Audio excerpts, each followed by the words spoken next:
You're locked in now.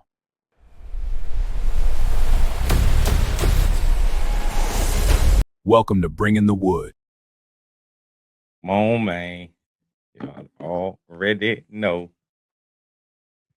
Good morning, good evening, good afternoon, wherever you're at in the world. We are officially live. Live in the building. It's your boy D Wood. It is another Bringing the Wood production, baby. This is the Bringing the Wood podcast. And I'm your host, D Wood, and we are live. I'm going to definitely let some folks get up in here, though. We are definitely live.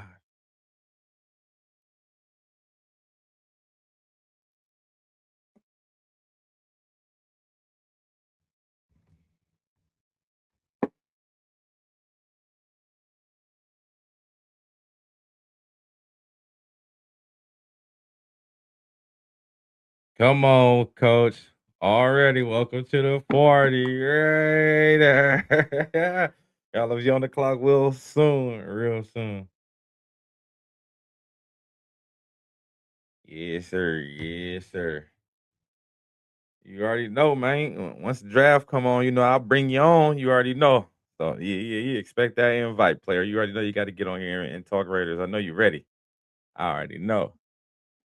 It's gonna be a good one. It's gonna be a good one.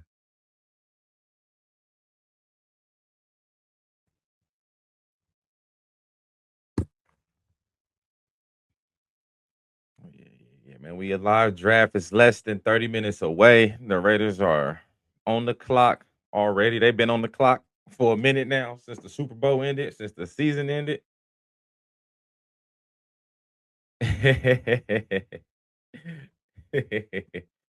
It's all good, man. It's all good. Yeah, man. Raiders are they on the clock? Raiders on the clock. They for sure on the clock. Been on the clock. It's good. It's all good. And again, the projected pick is Fernando Mendoza, man. That's what it looks like. That's what it's looking like right now. It's gonna be your boy Fernando, but we shall see. The draft really started at potentially. It look like the draft is starting at 3 right now. That's what it feel like.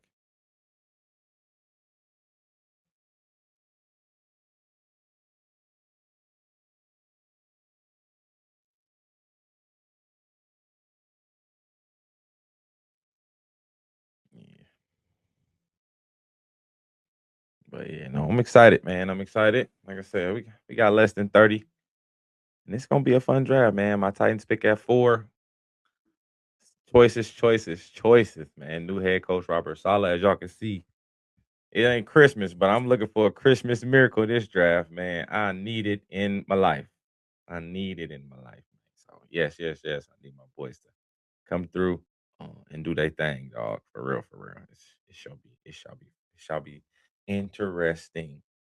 But make sure y'all come on in, man. A little early talk. Got some early draft buzz we can talk about for sure.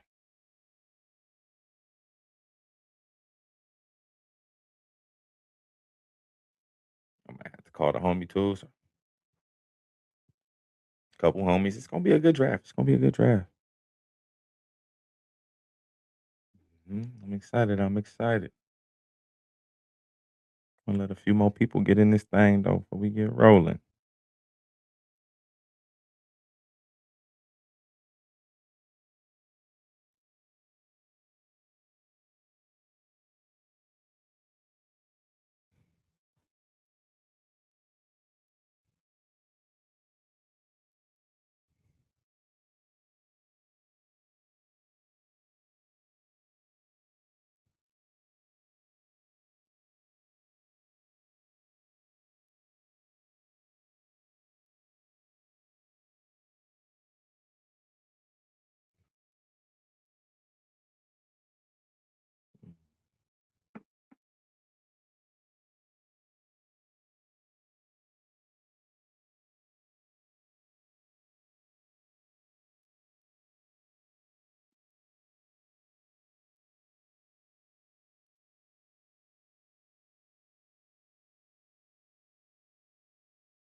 Trying to spread that word to the people.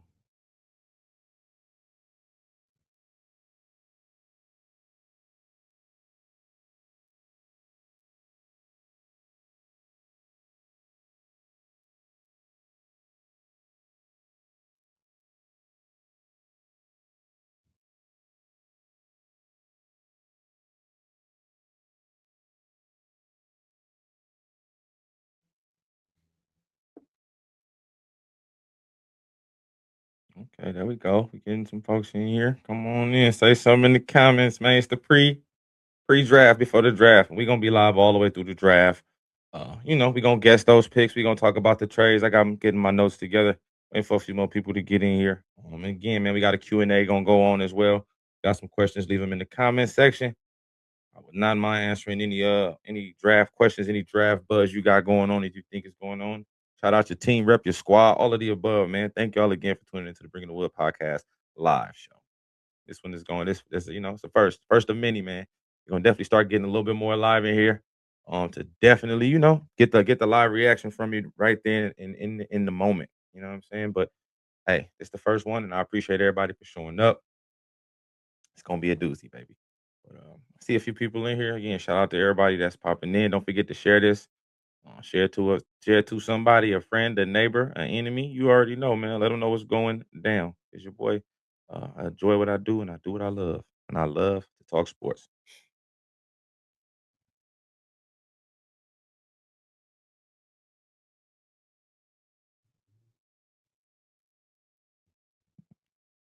Talk about a little NFL draft buzz we got going on right now. Um, First thing I want to talk about is a couple of things that's been heating up. Obviously, the George Pickens talk about him being franchise tag and him saying he's not going to sign the franchise tag. Should the Cowboys or should the Cowboys not trade George Pickens? Um, I'm not sure. I don't know what they thought they were going to do when they got him. You traded him, got him for a third round pick from the Steelers.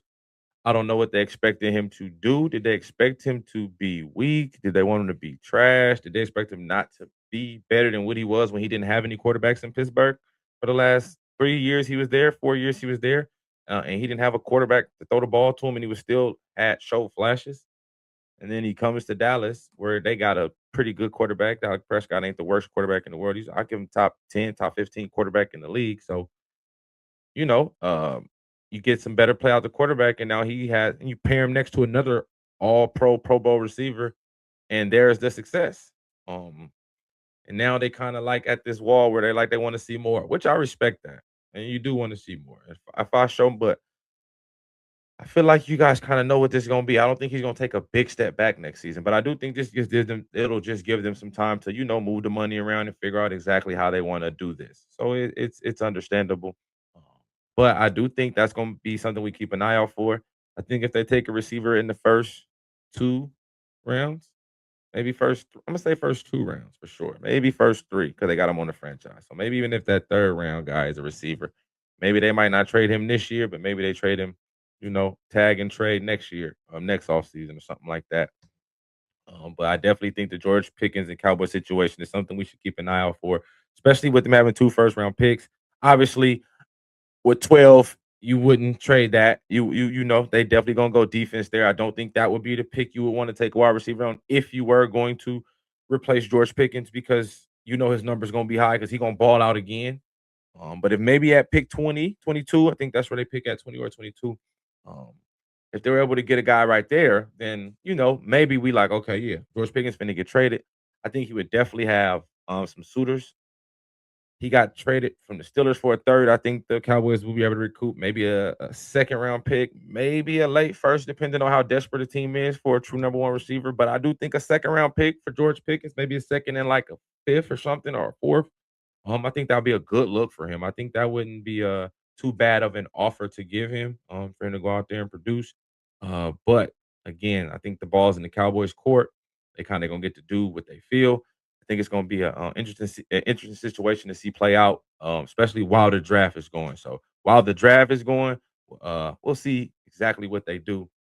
But again, that's one of the earlier situations that we're gonna keep an eye out for is the Dallas Cowboys and what they'll do with their first 2 picks in the first round. Will they trade George Pickens? But again, George Pickens just signed his franchise tag for 1 year, 27 million, fully guaranteed. So he is there. But teams have already reached out, small market, not too many, a couple teams they said have said anything, but no trade talks. Just asking the Cowboys, are they trading Pickens? And they're like, no, we're not trading Pickens, but we listening to offers. It's kind of that type of cat and mouse situation they got going. Another situation to look out for is Nico Collins is having a little contract talks with the Houston Texans right now, and teams are checking in on the two-time Pro Bowler because the contract talks have stalled. And again, once you start to hear them contracts stall, you definitely want to you start to reach out to teams because again, man, it's hard to find a true number one receiver that's already ready to go, especially if you're a winning team. You know, you can draft you one. They still might have to develop them a year or two, but if you're able to put your hands on somebody and a talented guy like that, Nico Collins, he would be a really, really good look if that was possible. Not sure if the Texans are moving him, but again, once teams start to hear the contract negotiations are, becoming a little stale, becoming a little bland, teams will start to, hey man, what's going on? Is it good? Is he tradable? Is y'all, and then that's where the conversation start. I do think again they don't want to trade these guys, but if somebody offers these something they can't refuse, then again, I think we can always get ready to see any type of breaking news. Who else we want to talk about? We can talk about. I want to talk about the Jets a little bit. We can definitely talk about the Jets. Again, they're at pick 2 right now. All arrows aim to one of the edge rushers, whether it's David Bailey or Avril Reese. Obviously, we talked about them canceling the trip for David Bailey and what that could mean. But I definitely expect them to take an edge rusher. I think with Aaron Glenn playing in Detroit for the last couple of years and seeing the impact Aiden Hutchinson had not only on the defense but especially on the secondary. He understands he needs an elite edge rusher to create and cause havoc to help his guys on the back end create plays. So we ain't got to cover for a long time. It's the number one thing. DBs do not want to cover all day. In the front and the back tie in together. So if we got a good rush and some guys who can cover for 2 to 3 seconds, now we got a pairing that can definitely help us, move forward and become that team or that defense that we're looking for. So I'm definitely expecting Aaron Glenn to go defense with one of those picks. Like I said, not 100% sure which one he gonna go with just quite yet, but definitely sure he's gonna take one of the edge rushers. It just only makes sense. Do you want to go with the ready now? Um, Pure pass rusher, 14 and a half sacks of David Bailey, who showed at Stanford and at Texas Tech he could be a pass rusher with elite level skills? Or do you take the freak athlete and Avril Reese from Ohio State, who tested out of this world, played off ball linebacker? Obviously, he's been compared crazy to Micah Parsons. So, that's going to kind of get teams very, very interested and get them, get their eyes open and getting them wanting to see if they can develop that. And that's kind of gonna be the key thing is can a team develop him to be Micah Parsons? Because again, Micah Parsons did develop and he's one of the better edge players in the league now. But all Micah Parsons not built the same. Just because they career kind of has the same trajectory don't mean they're gonna be the same player. It obviously takes some work from the player and some work from the coaches. And again, so I do think that's gonna be something that makes teams think. And again, all of it, the eyes are on the Jets sitting at number 2 because the draft for sure fully starts at pick 2, right when the Jets get on the clock, and we shall see. And then we go right down the list and we'll start talking about a little Cardinal buzz. We just go straight down the list. Obviously, it's been big buzz about will they trade back into the first round for Ty Simpson? Who are they going to take at number 3? Obviously, the Jeremiah Love buzz has been heating up for the last couple days, leading up to this point, to where now it's looking like he could go number 3 to the Cardinals. Um, I didn't never really see them taking him. They got James Conner. They took Trey Benson from Florida State last year in the second, third round. But again, he had a lot of injuries last season, and then so did James Conner, missing the entire year. So you definitely do got two backs that missed a lot of time last year. So I can see that. But again, with so many needs, I'm not sure if running back is the number one need. Obviously, they got a need for right tackle. Left tackle, Sona Paris Johnson has been really good for them. The receiving core is decent. Marvin Harrison, Mike Wilson, um, and the tight end, who just drew a blank on his name. It always happens like this. Y'all know I always draw blanks on these boys' names, but it always happens. He led the tight ends in catches. McBride, there it is, McBride. I'm like, I can't think of his name. But yeah, McBride. So they got a nice receiving core. So you could put a nice running back in there. Obviously, we talked about Jacoby Brissett. on the mock draft episode and what he's talking about and not being in camp. So I also think the Cardinals want to sell tickets too. Um, they're a team that ain't selling a lot of tickets and ain't really got nothing to cheer about. So I could see why you would want to take the splash player in Jeremiah Love, get that nice Cardinal red 4 number, slap it on that jersey, put that love on the back of it, and start selling some tickets and start to, I ain't gonna say give hope, but like give the Cardinals something to come watch. But I will say we seen what happened when you brought Ashton Genty, who is a good running back, and I do think he will be a good running back as time goes on. But I do think when you bring him in and there's nothing around to help ease him in, I think it'll make it a little hard. So I do think that could happen to Jeremiah Love if he was to get drafted by the Cardinals. So I'm not really sure if that's going to be the pick. That one be a little bit surprising.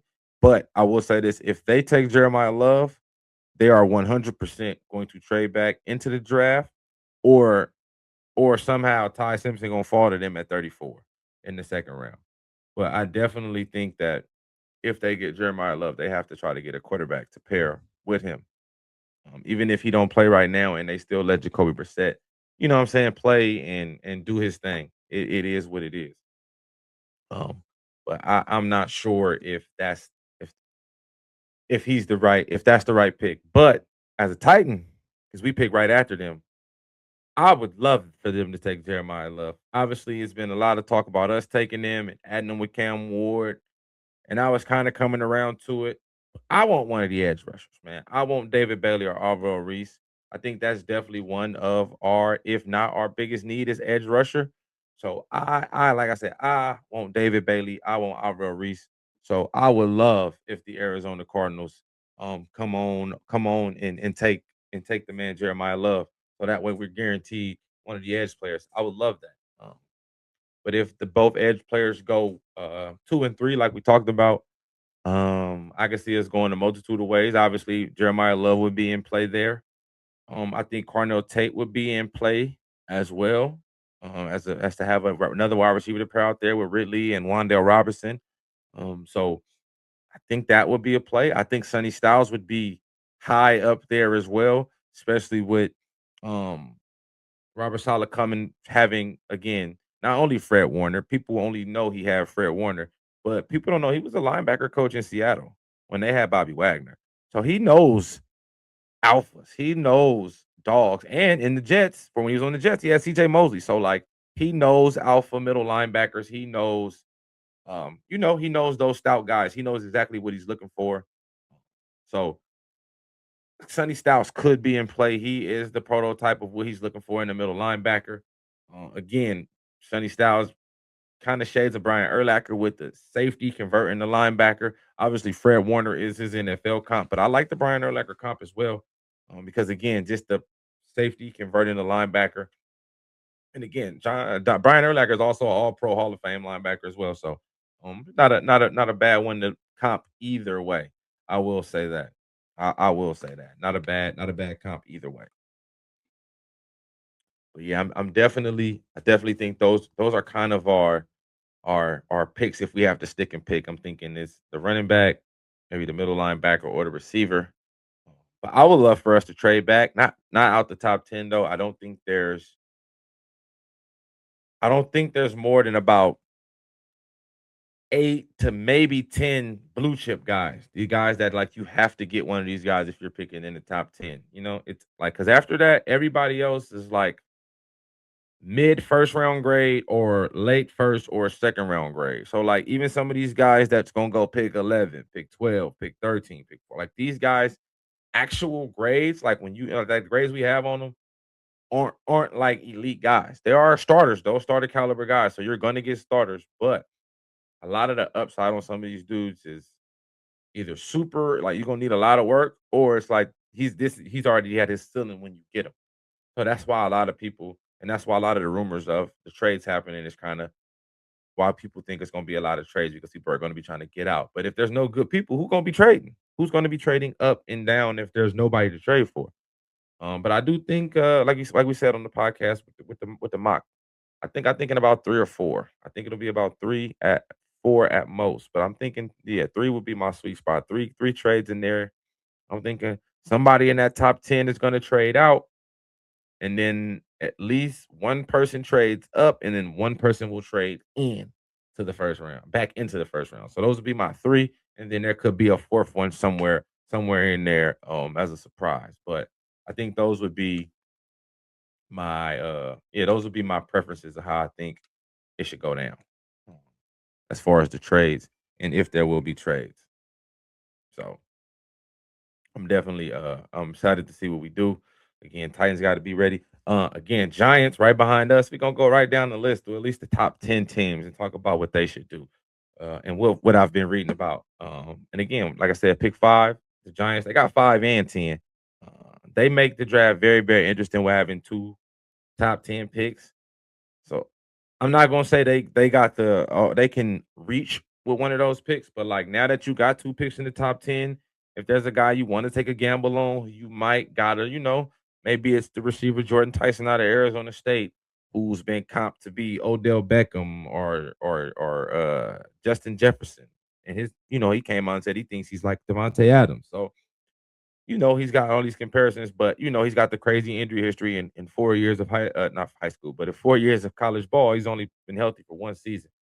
So it's definitely a cause for concern. Um, I think he has a chance to fall down because of that too. But again, he tested well when he had his little mini pro day. He didn't do any 40s or any agilities. He just ran routes, and ran some route concepts for teams. And everybody said he ran routes well. He looked fluid. He looked explosive. Doctors were there to do medical tests. They said everything checked out. Injuries didn't look like they had shown any residue, any leftover damages from past surgeries. So they was kind of saying he's a clean bill of health. And if he's a clean bill of health, he's probably first or second receiver in here behind Cornell Tate. Some people will put him in front of Cornell Tate. I wouldn't be mad at that if he's fully healthy. He was like that. If y'all seen him at Arizona State when they had Scatterboo and they made the run, they had the freshman quarterback and they made the run against, and they lost to Texas in the playoff. And he didn't play in that game.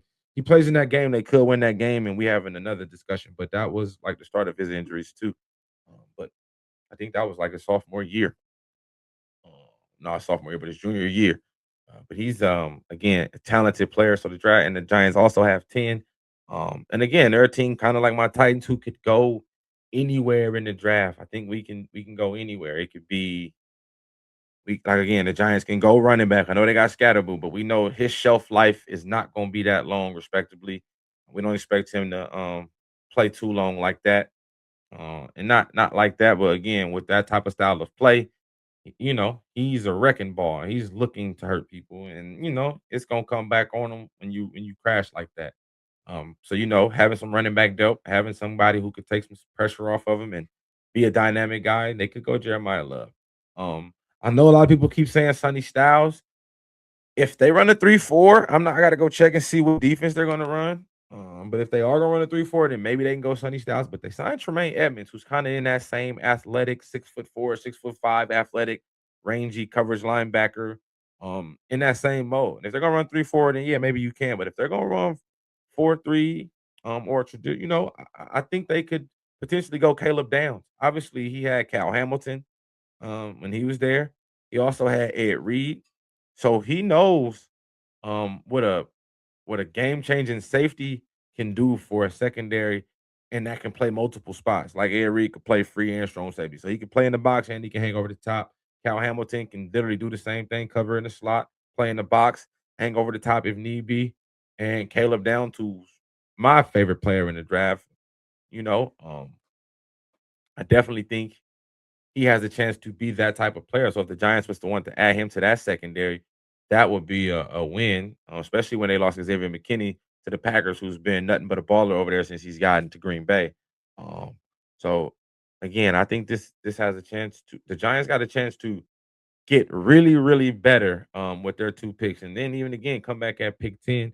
Maybe if Cornell Tate's available or Jordan Tyson, if one of those guys is still available, you pair them with Malik Neighbors. Obviously, Malik Neighbors coming off the ACL, he's gonna need a little bit, more time to get right. So I could definitely see them taking a wide receiver um, somewhere in if not in that one of those two picks, maybe even early in that second round, getting them a wide receiver to pair with Malik Neighbors. So that again, they took a quarterback last year in the first round. You got to invest in the guy that's gonna get you the furthest. And that's Jackson Dart. He showed flashes last year as a quarterback. So I definitely think he has a chance to get better if they were to add another receiver or a running back. But again, I do think Harbaugh is a defensive minded guy. I definitely could see him, going defense, Caleb Downs.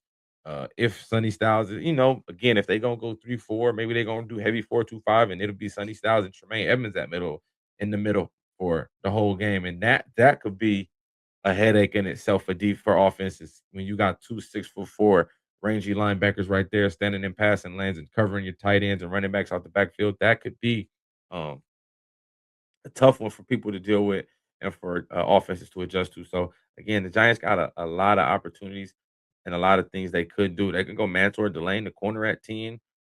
They did lose or Cordell Flott in the free agency. So again, there's a lot of a lot of moves that could be made for the Giants. And again, trading Dexter Lawrence to move up to get that 10th pick. Like I said, they sit in a really good spot. They're one of the 6 teams with 2 first-round picks, so they definitely have a chance to win this draft and really, really, really get after it. And I'm excited to see what the Giants can do in a division that is very, very strong. And you got the Eagles kind of in the flux, potentially getting rid of AJ Brown. The Commanders coming off of a down season, Jalen Daniels coming off the injury, you know what I'm saying? And then it's the Cowboys and they just the Dallas Cowboys. So like it's a small break in the moment to where they can try to, gain some ground. I'm not saying they finna go from worst to first, but maybe they can take some steps to gain the ground and move in the right direction. And I think that would be a good look for them if they were able to do that in the draft again. They got 2 picks. I think they have a chance to really, really get better. And then we got pick 6, the Cleveland Browns. Um, they've been rumored to multiple players. A lot of offensive players, though, is what I've been seeing. Quarterbacks and not quarterbacks, but wide receivers and offensive linemen have what I've been seeing. We've been connecting the Cleveland Browns to it very, very much. Monroe Freely, and I've been seeing the tackle out of Georgia. Caden Proctor, the tackle out of Alabama. Francis Maui Noah, the tackle out of Miami. These guys have all been penciled in multiple times to them. And even Spencer Fanu from Utah might have a chance to even get in there and do that. So this could be. I I think the Browns definitely need to go offense. They're talking about having an open competition between Shador and Deshaun Watson for the starting job. So you definitely want to put the most you can around them. I think receiver could be a mark too if Cornell Tate is there. I think he's there. But I think the Browns are one of those teams that I think has a chance to trade back in the draft. Um, and I think they would be the team that would gain the most from trading back with all the holes they got, especially on offense. Not really having a wide receiver right now. The running backs are pretty good. I do like the running backs. You can still use some linemen. The line's kind of, been in and out. They've kind of whiffed on a couple tackles. They signed Jack Conklin. He's been injured since he got there. They lost. Jedrick Wells was a flop. So they definitely got some room for improvement on the offensive line as well. So I definitely think the offensive line or wide receiver or pass catcher, because maybe they want to go Kenyon Sadiq if they do trade back. But they did get Harold Finn Jr. last year in the second round, and he was really good enough for them to let David Njoku go. So I'm thinking wide receiver or offensive line for the Cleveland Browns. I think they have a chance to really get better on offense again to protect Shador or Deshaun Watson, whoever's going to be. They're going to need good offensive line and some pass catchers. So I do think whether it's the first round or the second round, those will be 2 picks they'll go with offensive line and wide receiver. I think that they should definitely target those right away for sure. So those will be what I think for the Cleveland Browns. Pick 7. Again, those said Washington Commanders we was just talking about. I think they want Jeremiah Love. I think Jeremiah Love doesn't fall past 7. I think they're the wall. They're the wall for Jeremiah Love. He won't fall past 7 at all. I think he's the guy that they're targeting. You pair him with Jalen Daniels, that's an explosive backfield. They still got Scary Terry out there, so they got some playmakers. That could be a nice offense if they were able to add him. I do think that would be a good move. If they can't, a wide receiver would be good. Again, they wanted to go with Jordan Tyson. Again, he had 20 team reps at his all 20 teams represented at his pro day, I want to call it, or his showcase, I should say. And he was on point, man. So I do think he has a chance to be there. Obviously, we talked about Arnold Tate as well. Um, Boston out of Washington. I know he's been kind of falling a little bit because he kind of didn't run the top end 40 time. So I know that's kind of why he's sliding down the list. They also gonna go Malachi Lemon, the amazing slot receiver. He won the Biletnikoff Award last year from USC. So I think that's a person they could definitely eye as well um, in the draft. And I think that'd be a good look for him too. Again, pass catcher and offensive line is what the Browns need for sure, for sure. Pick 8, the New Orleans Saints. Man, the Saints can draft. I think the Saints should take the best available player. Unless, and again, I don't think Jeremiah Love gonna be there, so it won't be a running back. But whoever the top player is on their board, take that person. Whoever that is, they literally could use whoever's available. Whoever is available, they could use. Receiver, offensive line, deep edge rusher. Ruben Bain might be there. The other two edge rushers might. Ruben Bain, they lost Cam Jordan, so they still gonna need to replace him. Ruben Bain would be a nice pick for them there if I had to pencil somebody in. I think I like Ruben Bain right there at pick 8 to New Orleans. Could be a little high with the short arms, but again, if again, Ruben Bain is a dog. I always hate that I even compliment Miami players, but yeah, the job is the job. And he does his job really, really well. Short arms or not, he is a problem. And he's a problem to deal with. And I think he's a physical freak, super explosive. You seen him at the pro day, dropping in coverage, showing he had some drop flexibility. If you want to drop him in the end on a stunt blitz or something like that, he can kind of do that. So he can catch the ball soft hands. Again, Ruben Bain, I think that would be a good pick, but nothing specific for the Saints and who they should draft. They should draft whatever. Whoever is available when they go to pick. I think that's the move. That's the move. That's my final answer. And I'm sticking to it. Pick 9, the surprise team in the entire top 10, the Kansas City Chiefs. Obviously, Patrick Mahomes get hurt. You're gonna be picking down here, dog. He's that good of a player to that team. We know how valuable he is. So again, you got to protect your investment, right? Even though he get hurt because he be running a lot too. But I'm definitely thinking offensive line. They can definitely go O line. Wide receiver is another place they can go. Tight end, Kenyon Sadiq. I think he'd fit well there. The way Mahomes loves to throw the ball to tight end, he can learn under Kelsey for another season or two. I think that would be something that could be good if they were able to get Kenyon Sadiq right there. Might be a little rich. As the draft get ready to begin, I'll pull out I got my top 50 players because I don't need all my whole top 200 list. We're not getting that deep. So I just got my top 50 players for the first round because I'm pretty sure some people that's not in my top 32 players is going to go inside the 32. So you just kind of want to go a little bit further. But yeah, I think Chiefs go. I think corner should be the top need. And they could have a pick at either one, whether it's Mansour Delane or Jared McCoy from Tennessee. I think they'll have either one, and Mansour Lane of LSU by way of Virginia Tech, and McCoy by way of Oregon State. The transfer portal be live, so these boys be moving around. But I think I think anywhere in the secondary, it ain't even got to be corner. It could be safety. They lost Brian Cook as too as well, who was a really good safety. They lost 3 corners, so corner, safety, anywhere in the back end. If Caleb Downs happens to slip to 9, I think they should run it up there because now you get position versatility because they need both. And you get a guy who can play nickel for you in some packages and play over the top for you in some packages and play in the box for you. You know what I'm saying? It's a very good blitzer. I think if he's able to fall to 9 to Kansas City, that'd be a steal. Caleb Downs is a top 5 player in this draft easily. And I think that if he was able to get to Kansas City, that would be a steal for them. He would help that defense out tremendously. I also think putting somebody on the other side of George Karlaftis as well, maybe a speed rusher. But again, they are another team with 2 picks in the first round, so maybe they double back in the back end and they go out and get a guy. They got pick 20, 29 from the Rams, I think it was 28, 29 from the Rams. So maybe you double back and you get your receiver with that pick. Maybe you trade up a little bit with that one to get a little closer. Maybe they trade back. I think they're one of the trade back candidates as well.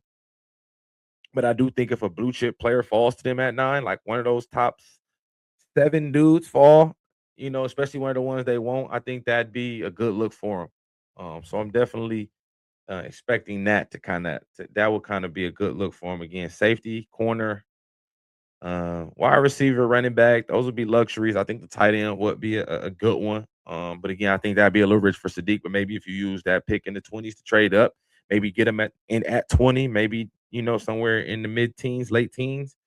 That would be a good move for him too. But I definitely think defensive back, edge, no defensive back, tight end, edge, then wide receiver or running back.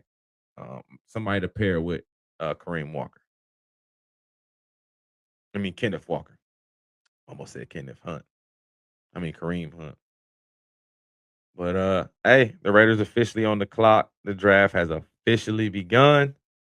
Hey, and if you're still here and you're listening, hey, guess the draft pick, man. And obviously, this one will probably be the easiest one. Fernando Mendoza should be the pick. We got 7 minutes and 30 something seconds. Sip my lemon water. It shall be good. It shall be a good one. Draft is officially live. The Raiders are officially on the clock.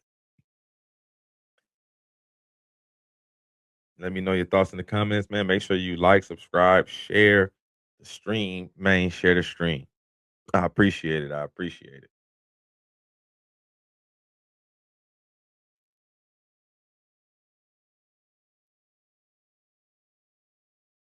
Yes, sir.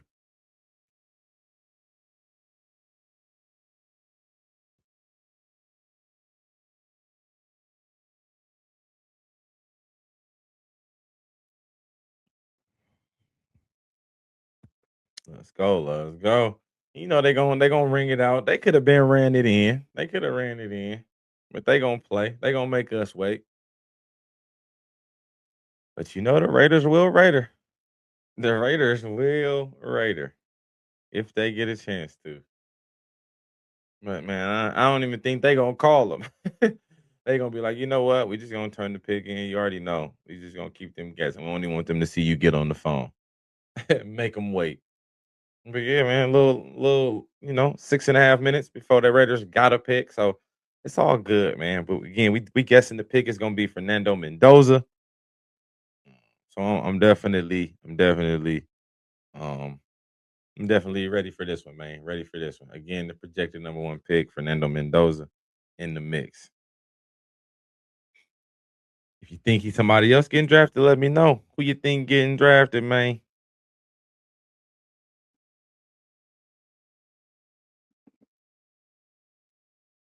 And then, oh yeah, we already talked. And I don't got to talk about pick 10 because the Giants got pick 10, of course.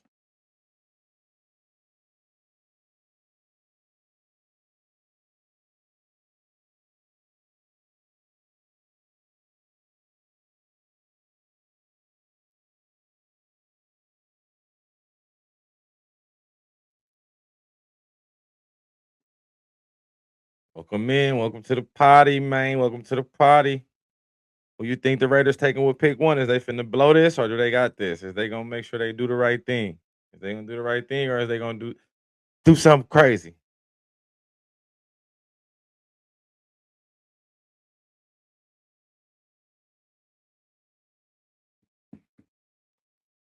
Yeah, we got a little under 5 minutes.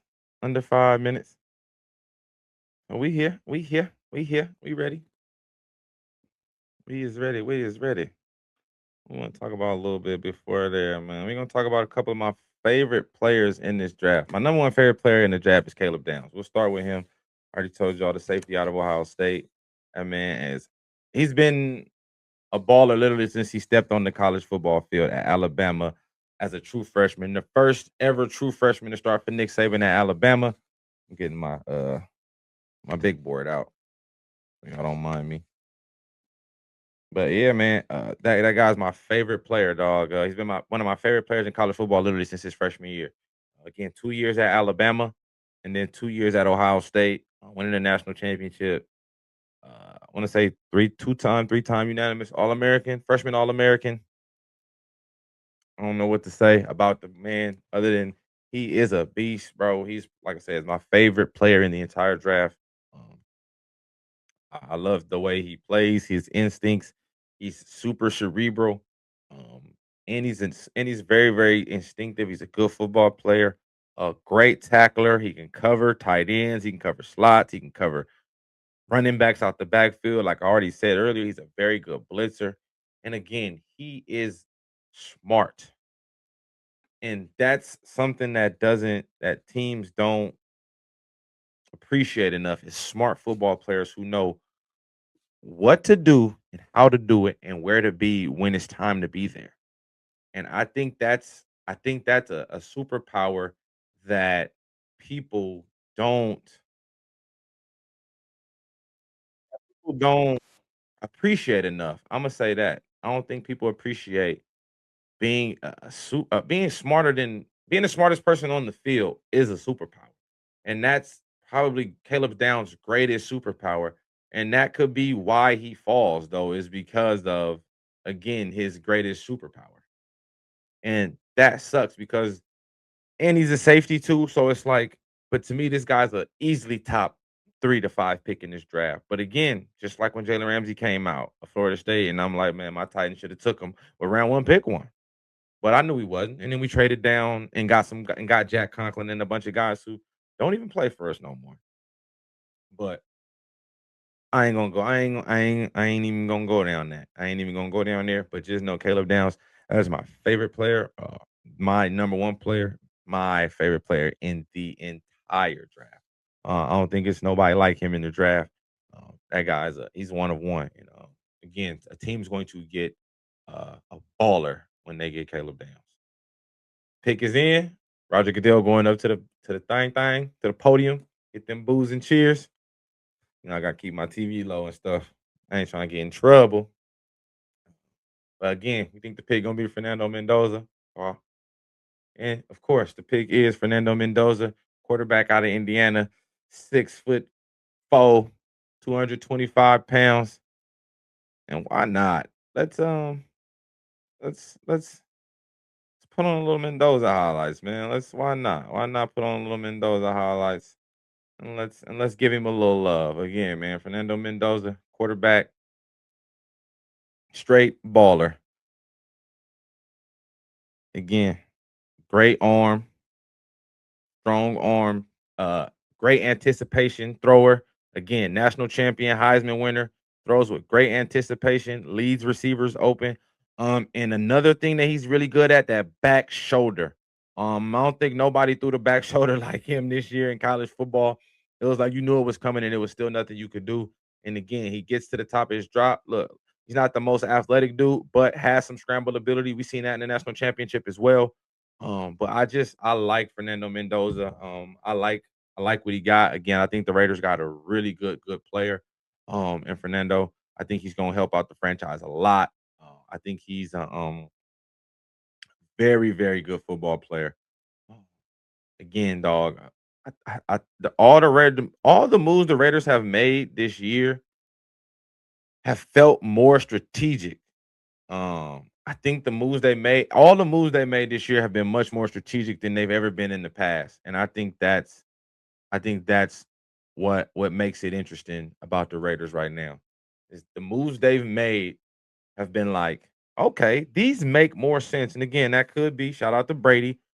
Again, taking over, and he's about winning. He's about his winning ways. So I do think that has something to do with it. I definitely think Tom Brady has something to do um with the decisions being made. And I think Mr. Mark Davis is kind of taking a step to the back, and he gonna let Brady and Spy Tech kind of handle business and run the show, and he's gonna just you feel me cut the checks and sign and okay the trades and okay the signings.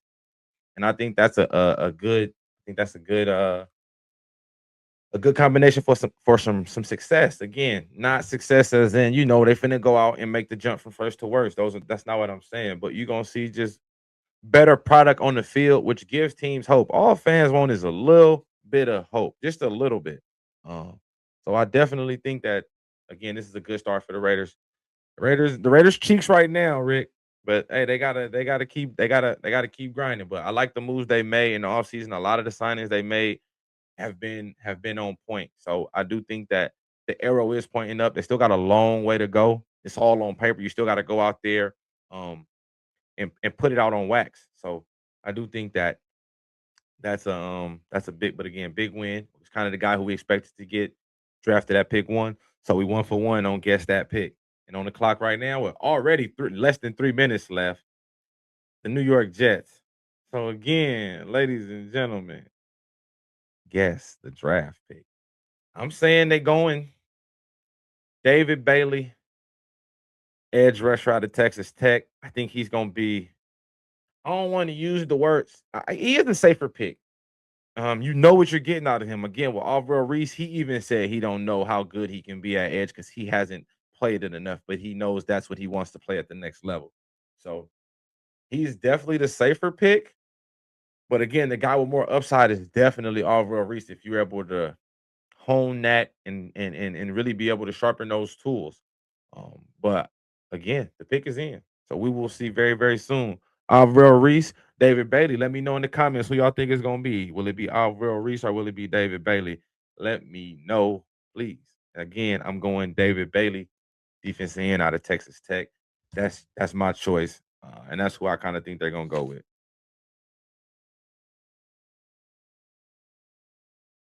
That's my choice. And I'm sticking to it.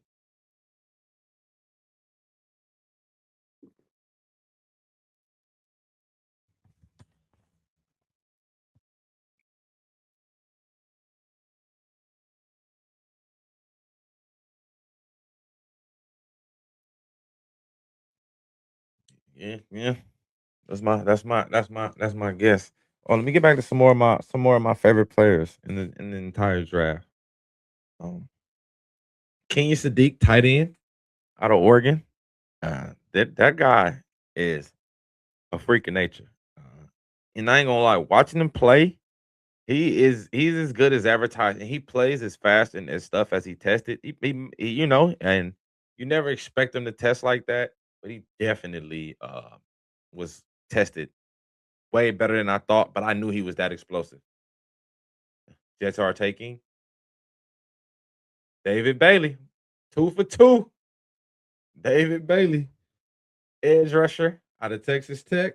We 2 for 2. I ain't mad. I'm 2 for 2 right now. I can't call it.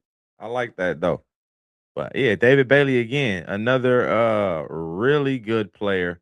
Again, edge rusher, super, super talented. Again, played 2 years at Stanford, 3 years at Stanford. And was really good at Stanford too. He wasn't a bad player at Stanford. So, but again, you transfer to kind of show your skills. And again, you already know.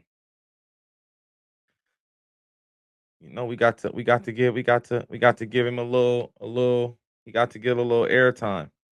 And again, uses his hands, straight power, powerful with his hands. Again, has the total package array of moves.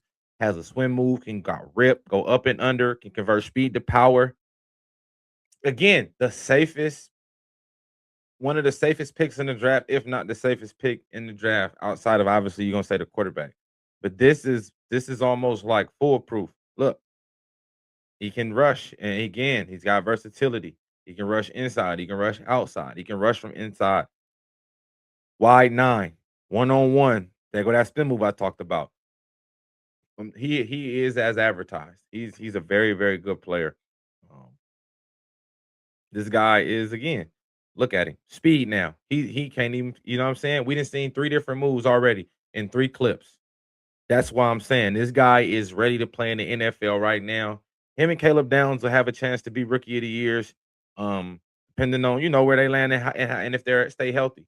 But again, spin move, speed to power, straight burst, dip and rip, and that's that spin move. The spin move is his money move, and he's really good at it. Like I said, David Bailey this is a good pick for the Jets. Like I said, this is Aiden Hutchinson. This is what you want. You want a guy who's just consistent, in and out, night in, night out, consistent. 14 and a half sacks, tall, long arms. We're gonna see he wasn't great against the run. He wasn't the worst, but he's gonna definitely need to, you know what I'm saying, step his game up just a little bit, get a little bit thicker in the bottom part of his frame.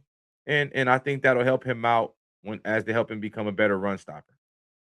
But other than that, man, this guy's foolproof. I think a hell of a pick for the Jets.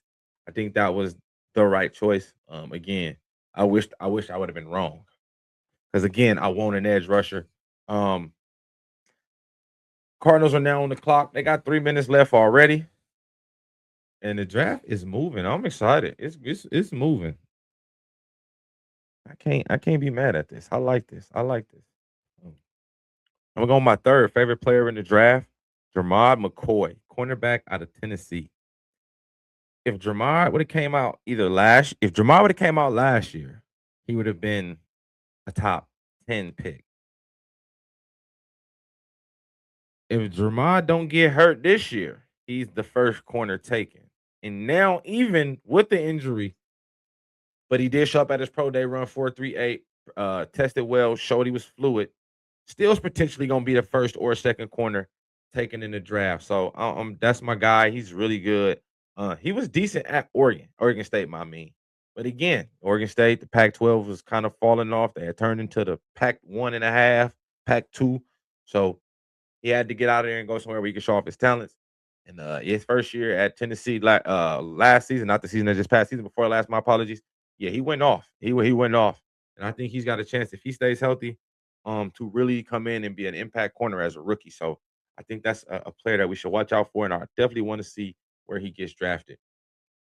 But those are three of my favorite players in the draft. I got a few more players. A lot of my guys I like too are on later days. That's what also makes it fun too. A lot of these guys I like are on later days. Another guy that I like, I think it's going to be a fun player to see how he develops and what somebody does with him. Zachariah Branch out of Georgia, the wide receiver. They call him a gadget player. I think he has some real wide receiver ability to be a slot receiver, like a good one. But I think teams just wanted to use him like that because he was so athletic and so fast. But I think he has a chance to be a receiver. USC used him as a receiver a little bit more than Georgia did, though, for sure. But I do want to see where Zachariah Branch goes. I think he has a chance to be an impact player early because of special teams and the kick returns and punt return ability he has, but also it's a development as a really good and dangerous slot receiver in this NFL. So those will be guys, and I'll give y'all one more. But the Cardinals pick is in. I think I'm gonna go with Jeremiah Love because, like I told y'all, I want Alvaro Reese. So I'm gonna say let's go with Jeremiah Love because I'm gonna be sad if it's Alvaro Reese. I really hope it's Jeremiah. I hope it's or it could be Spencer Fanu. They do need a right tackle. You get him now. You got two bookend tackles with him and Paris Johnson, who they took out of Ohio State in the first round. 2 years ago? You get both of those guys. You got two bookend tackles as well. I'm with that too. Only thing I ain't with is y'all taking Alvaro Reese because I want one of these edge rushers. I think Salah can develop Alvaro Reese. I hope that's what he wants to do if he falls to us. I think that he could turn him into a really good edge rusher. He's got history with a lot of good defensive ends, edge rushers under his tutelage. So I definitely think this is something he can do and something he can manage. But we will see. Because again, the pick is in, and I'm picking Jeremiah Love for the Cardinals. If I get my pen. Oh, it's all good. Yeah, the Cardinals pick is in. Let me know who y'all think the Cardinals picking, man. Who y'all think the Cardinals picking?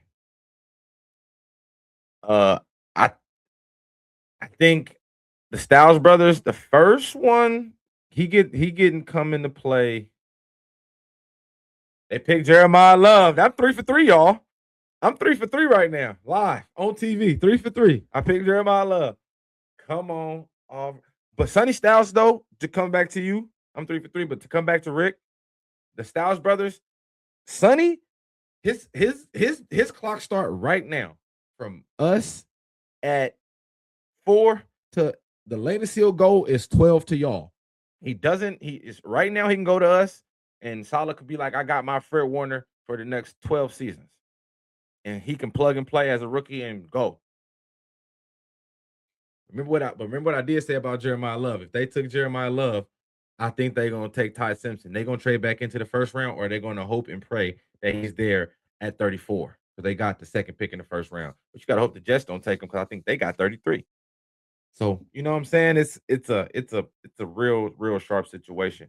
But I definitely think though, one Styles brother, he can go anywhere between 4 and 12. The other brother will probably be a late day 2, early day 3 pick. He has a chance to be a good player because he played wide receiver at Notre Dame before he transferred to Ohio State and switched to safety. He played wide receiver at Notre Dame, so he has great hands. I think that's going to have him a chance. And he returned punts and kicks at Notre Dame, so he's got special teams ability. He returned a couple kicks at Ohio State as well, so I think he has a chance again to be a good player, not a good player, but a very good player. And Sonny Styles, I think he has a chance to be, like I said, very dangerous. I think he goes anywhere between 4 and 12, and then the younger brother will go late day 2 or early day 3. I think those would be where his hot spots are. But ladies and gentlemen, Jeremiah Love, running back out of Notre Dame. This guy is explosive, fluid, mobile, catch the ball out the backfield, 6 foot tall, 212 pounds, 2-year starter at Notre Dame, led the country in all-purpose yards over the last 2 years, and total touchdowns as a running back. Fluid.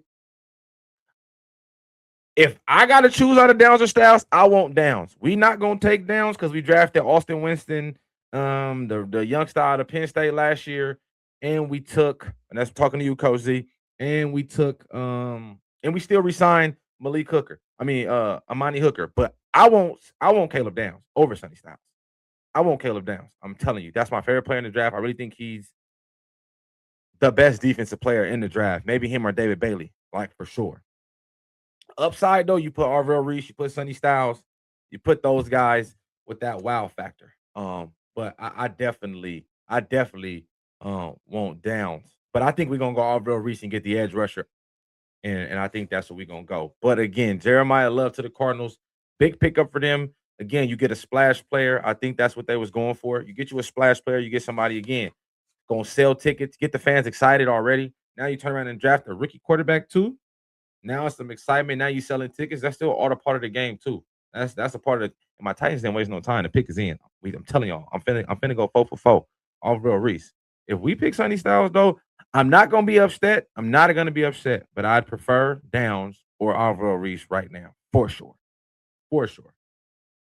Not gonna be mad at Styles though, but those are the two guys I definitely prefer. But again, man, Jeremiah Love to the Cardinals, y'all. That's fun. That's a fun one. That's a fun one. That's a fun one to kind of watch and see how that one plays out. To see what team they kind of build out in the future with that. Because now that's your building block. Now he's the franchise player. I know they're gonna drive a quarterback and he'll be the franchise quarterback. Um, but that's the franchise player right there. That's the man right there with the master plan. And I think, ooh, that draft, and I just talked about that pre-draft. That draft buzz for him going 3 heated up. I didn't think it, but I said the possibility was there because of that. Because of again the marketability. He gonna sell. And again, it's not a lot of blue chip players at the normal positions. And again, the Alvaro Reese thing, I think they didn't go with him is because as much as you can say he gonna be Micah Parsons, you still have to develop him into that Micah Parsons. And if you can't develop him into Micah Parsons, you gonna you're gonna spend the top 5 pick on an outside linebacker. 'Cause that's what he is. And you don't want to do that. Cornell Tate, I wouldn't mind Cornell Tate either. I wouldn't mind Cornell Tate either. Definitely a good pickup for AZ Demario. Definitely a good pickup. I like Cornell Tate too. I think Cornell Tate definitely I think he has a chance to be a very good player in this league. Ohio State receivers ain't gave me a reason to not believe. Terry McLaurin is a baller, and in his college career, he had like 800 yards total in like 3 seasons. So, like, and you see what Scary Terry do out there. So, yeah. But Titans pick is in. Am I finna be 4 for 4? Alvaro Reese, outside linebacker, edge rusher out of Ohio State. Am I 4 for 4? Or do we go with somebody else? We're finna find out right now. Let's see if I go 4 for 4 on that.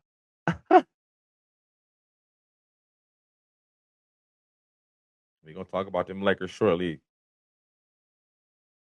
We took Cornell Tate.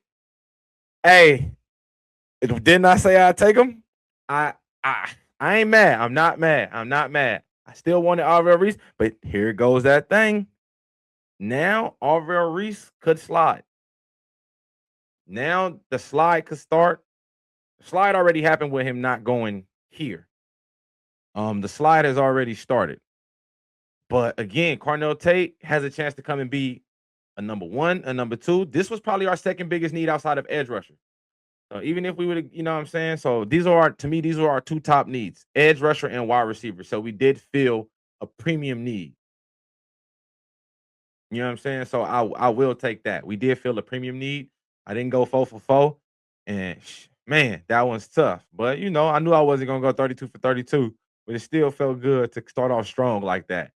But Cornell Tate, again, man, a big time playmaker, can play outside or inside. I've been talking about it. If y'all go back to my pre-draft combine talks, I compared him to Devontae Adams as far as his release at the line, and his breaking at the top of his routes. It's very, very high end level. I will say, not the top end speed. He ran 4.54, but again, bro, that's not slow. 4.54 is not slow at all.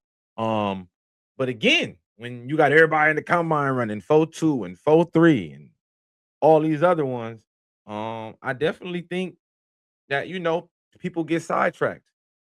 But again, this was a guy that I had on our list early when pre-draft first started. I'm like, we need a receiver. He's the best receiver in the draft. Let's take Cornell Tate. That was where I started with this. And then Arvell Reese and David Bailey like took off. And I'm like, we need an edge. We do need an edge too. We did sign Jermaine Johnson, and we also still got Ofeme, who we took last year.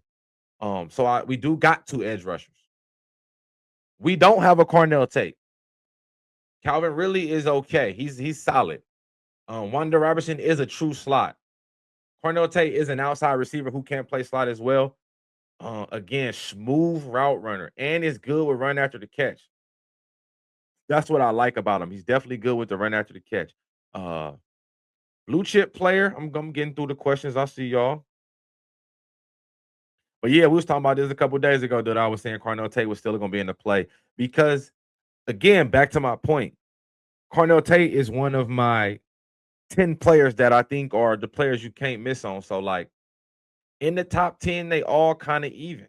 So it's like no matter kind of where they go, they might have went a spot or two later or a spot or two earlier, but like that's literally what it is. But you know what I gotta do, ladies and gentlemen, Cornell is this is fifth straight Ohio State receiver to get selected in the first round. They go to jump ball ability. You know Cam Ward likes to take shots. He threw up a bunch of jump balls to Eric Iomaner last year. He was throwing them up to Calvin Ridley before he got hurt. So we know he will. So now we get somebody with good 50-50 ball. Again, hadn't dropped a pass in 2 seasons. So again, somebody with sure hands, and we had a lot of drops from our rookies last year in DK and Iomaner. Hell, Calvin Ridley has some drops too. So look, back shoulder throw, great hand catcher. I really enjoy Cornell Tate. Again, good pickup for us. That means defensive end, day 2. That first pick in the second round, we going edge rusher, best available edge rusher. I got a couple guys. We'll talk about that when that time comes. Got a couple guys that I think have a chance to kind of be that player for them. But again, man, Cornell Tate, big time wide receiver out of Ohio State. You cannot go wrong getting an Ohio State wide receiver. I'm not mad at this pick at all. I thought we needed more offense than defense with how heavy defense we were in the free agency. But again, I didn't think we were going. I think if David Bailey would have failed there, we would have took David Bailey. But I think it's the developmental part. Teams don't want to take that time to develop players. They like medi. When I'm picking in the top 10, I want players that are ready made. And I think that's kind of what happens. You want ready made players. Um, so I do think that's kind of what has them kind of you know, having people move away. And again, I don't think he goes here for the Giants either. Again, they got a myriad of edge rushers. I'd be shocked if he goes here. I think for the Giants, I think this would be. I said I don't want to say Sonny Styles. I want to say this could be you in play for Caleb Downs, offensive line. You can go Francis Maui Noah, and then the wild card is a receiver. But again, I think we took Carnell Tate, so I don't know if they're going to go Jordan Tyson this early with the injury history. If they do, that means that their medical staff cleared him all the way. But we gonna see. But again, Carnell Tate to the Titans, big pickup for us. Tremendous player. I'm excited for us, man. Good day one pick, boys. Good day one pick. Good day one pick, gentlemen. 4 for 4 like a Wendy's meal. Oh yeah, and then I want to get back to Maul, man. I seen you talking about them Lakers. Shout out to the Lake Show, man. Handling business, dog. OG Brian out there giving it everything he got, but they gonna need Austin Reeves or Luca sooner rather than later, man.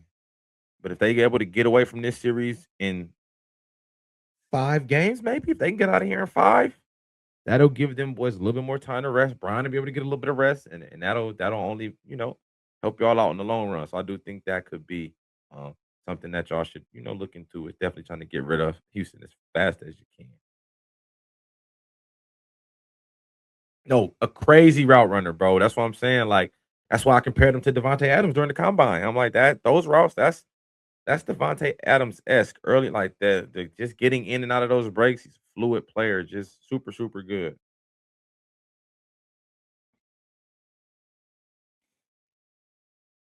Do the Giants go Sonny Styles or do they go Caleb Downs? That's my question right now. I think they're gonna go with one of those dudes. Anybody, unless they go O line. O line is a play. It's definitely a play they could use.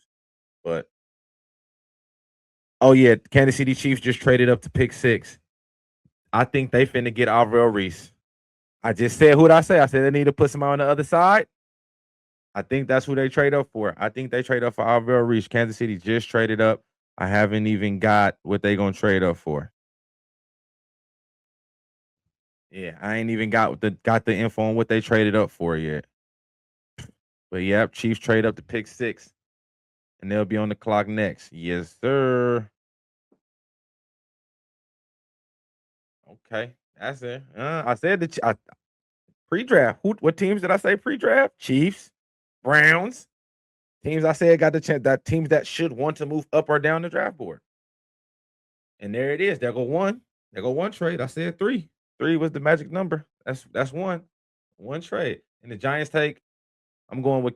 I can't even hear. Oh, the man made the pick yet. Damn. Who do I want to go with? Who y'all think they taking? Caleb Downs, Sonny Styles, or other? I'm going Caleb Downs though. I'm going Caleb Downs. The shocker would be Jordan Tyson, but I'm going Caleb Downs with pick 5 because again, I think they signed Tremont Edmonds, so I think they go Caleb Downs. But we gonna see that the Gardell at the podium right now. Yeah, this kind of shake up the top a little bit because, like I said, I telling you, I didn't think Alvaro Reese was gonna fall. That's why I said once we didn't take him at 4, he's already sliding because the Giants not gonna take him because they already got all they got is edge rushers. Ooh, I'm wrong. Guess who they took, y'all? Avril Reese, linebacker, Ohio State. That's a shocker. He was probably the best player on the board. But now, see, now it get funky because now you like, well, what you gonna do with Kayvon Thibodeau? And then what you gonna do with Byron Burns? Shout happy birthday to Byron Burns.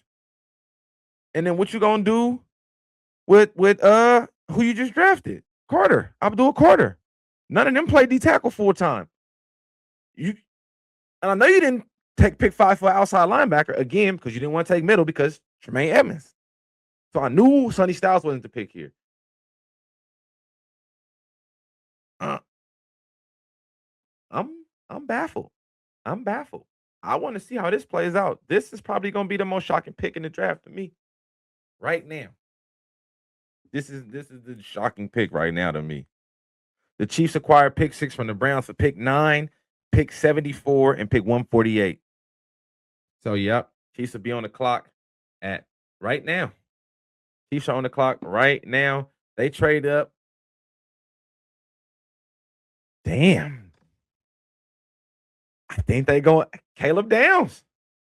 If they go Sonny Styles, they could because they just got they do got Bolton, who's the beast, but you could put somebody next to him much more athletic, and Bolton's pretty athletic too.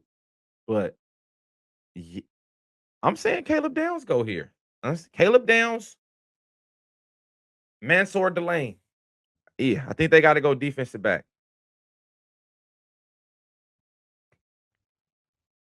Yeah, I gotta go defensive back. I gotta go defensive back.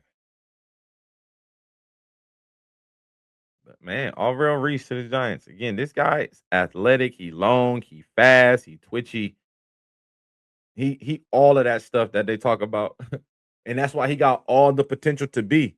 But again, now if you're just thinking in the future, if they're able to develop this man, we talking about Abdul Carter and Alvaro Reese coming off the edge at you, dog. That's scary. Whether you believe that or not, that's a scary tandem coming at you, dog. They got a chance. They got a chance to do something with that. They got a chance to do something with that. And I'm man, that was, ladies and gentlemen, Alvaro Reese. Again, linebacker is what he's gonna play. You're gonna see a lot of off-ball linebacker. That was a 4th and 2 play versus Texas. This was week 1 this year. As you can see, he's instinctive, quick, gets to the line, playing 4 or 5 yards off, still was able to meet him behind the line of scrimmage and get it. And again, sometimes playing rushing from the inside as a defensive tackle, showing some versatility. And again, he's raw as an edge rusher, raw as a pass rusher. Mm-hmm. And there he goes, right off the edge, blitzing from the linebacker spot. He played a lot of, and then in the Miami game, they had him playing edge in the Miami game a lot, but they started getting gashed in the run, so they moved him back to the middle. And as you can look, he can cover too. So like, again, if all else fails, you spent your 5th pick on a very good outside linebacker though. He's not trash. Again, he can blitz, he can cover, he can tackle, he can run, he can spy the quarterback. So like, it's not a bad pick. It's just like, ooh, what are you gonna do with him? That's what I'm more so saying because how deep they are at the defensive end position is more so what I'm saying than anything than the player. The player is a baller. But if you finna end up playing him at linebacker, I probably would have took Sonny Styles. But again, he gonna show some of the edge ability, as you can see. Good hands, good hand placement. He's not a finished product though. So that's gonna be the one, that's the one thing. But again, Harbaugh probably feels, hey, you see these DNs I got, we can all chip in together and turn him into something. But now that kind of again makes them look like, hey, one of y'all expendable, bruh. Don't know which one. Obviously not Abdul Carter. But Thibodeau had already been talked about and rumored in a bunch of trades all year. So I wouldn't be surprised. But we will see. Hell of a player, though. Like I said, they got them one. Alvaro Reese, he's a problem. Like I said, he's good. I wanted us to take him.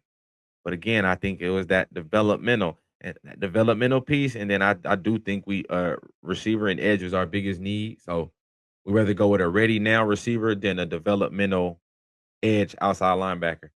And again, I'm saying the Chiefs is going Caleb Downs, safety from Ohio State, or Mansador Delane. But I'm gonna go with Caleb Downs. But they went with Mansador Delane. I told you, but I knew it. I still take that. I'm getting half credit. Y'all ain't got me twisted. Yeah, I'm taking half credit for that. I'm taking half credit for that one, dog. I need that. That's me.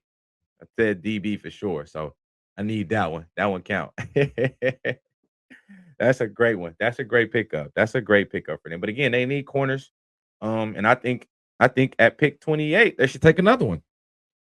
If Colton Hood is there, from Tennessee, if he's available, I'm taking him. Brandon Cisse from Mississippi, from South Carolina, I'm taking him. Like I'm getting another corner out of this draft, or a safety, but another DB is drafted with this pick, unless an edge rusher that you really like falls. But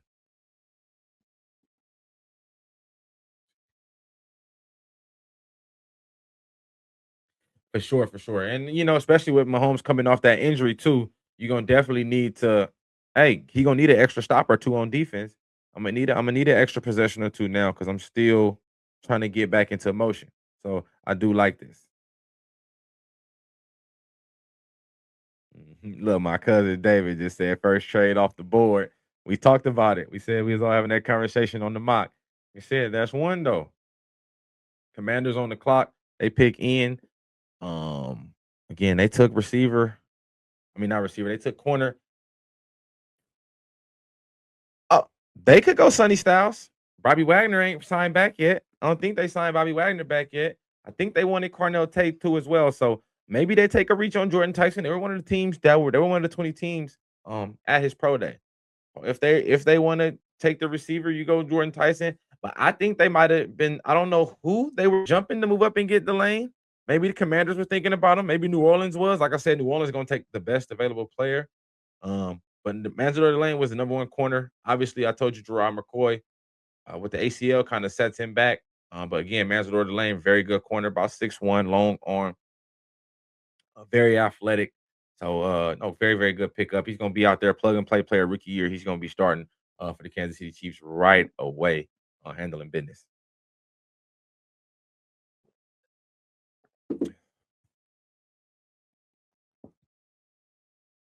But yeah, big, big, big swing for Kansas City, trading up to get him.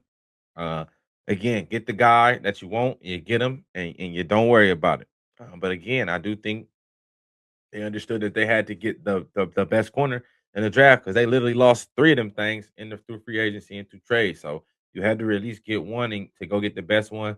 Had to trade up a little bit, sacrifice the third and the fifth round pick or a third and the sixth. Not bad at all for a win. And again, a guy that you're gonna plug and play in his rookie year, and he's gonna be very effective as a rookie. So big pickup for Kansas City. I watch the Commanders pick is in. Uh, Again, I think they go. I think they're gonna go Sunny Styles. I think they're gonna go with Sunny Styles. I think that's my choice. That's my choice. I'm going Sunny.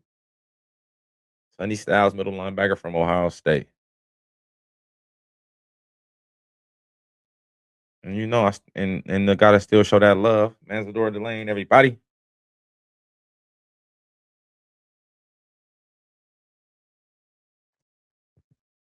Again, this guy is good too. Long arms, very athletic, loves to play in press. Good in phase, good eyes, good hips, break on the ball. PBUs. He's really good, really, really good in man coverage. Again, Chiefs play a lot of man, do a lot of blitzing. Steve Spagnuolo known for sending that heat. So you definitely gonna want some guys good in man coverage, sticky that can cover for 2 to 3 seconds. Again, a lot of press man, good hands, plays in phase. Look, receiver gave up on the route because how physical he was. So again, they got them one. This guy is gonna be a very, very good player in his rookie year. Like I said, physical at the line. You're gonna need that physicality in the AFC West for sure, for sure. Because you got to be able to get physical with those receivers. They get aggressive. Good zone corner as well. Can play off ball. He has good eyes. Because he plays in they run a lot of they'll run a little cover two in LSU too, and he'll jump some out routes. And he's really, he's good with his eyes. He has good eyes, good hands. Again, you get drafted this high because of that. And the Commanders pick is in. We're gonna see who they take. I'm going Sonny Styles though on the linebacker.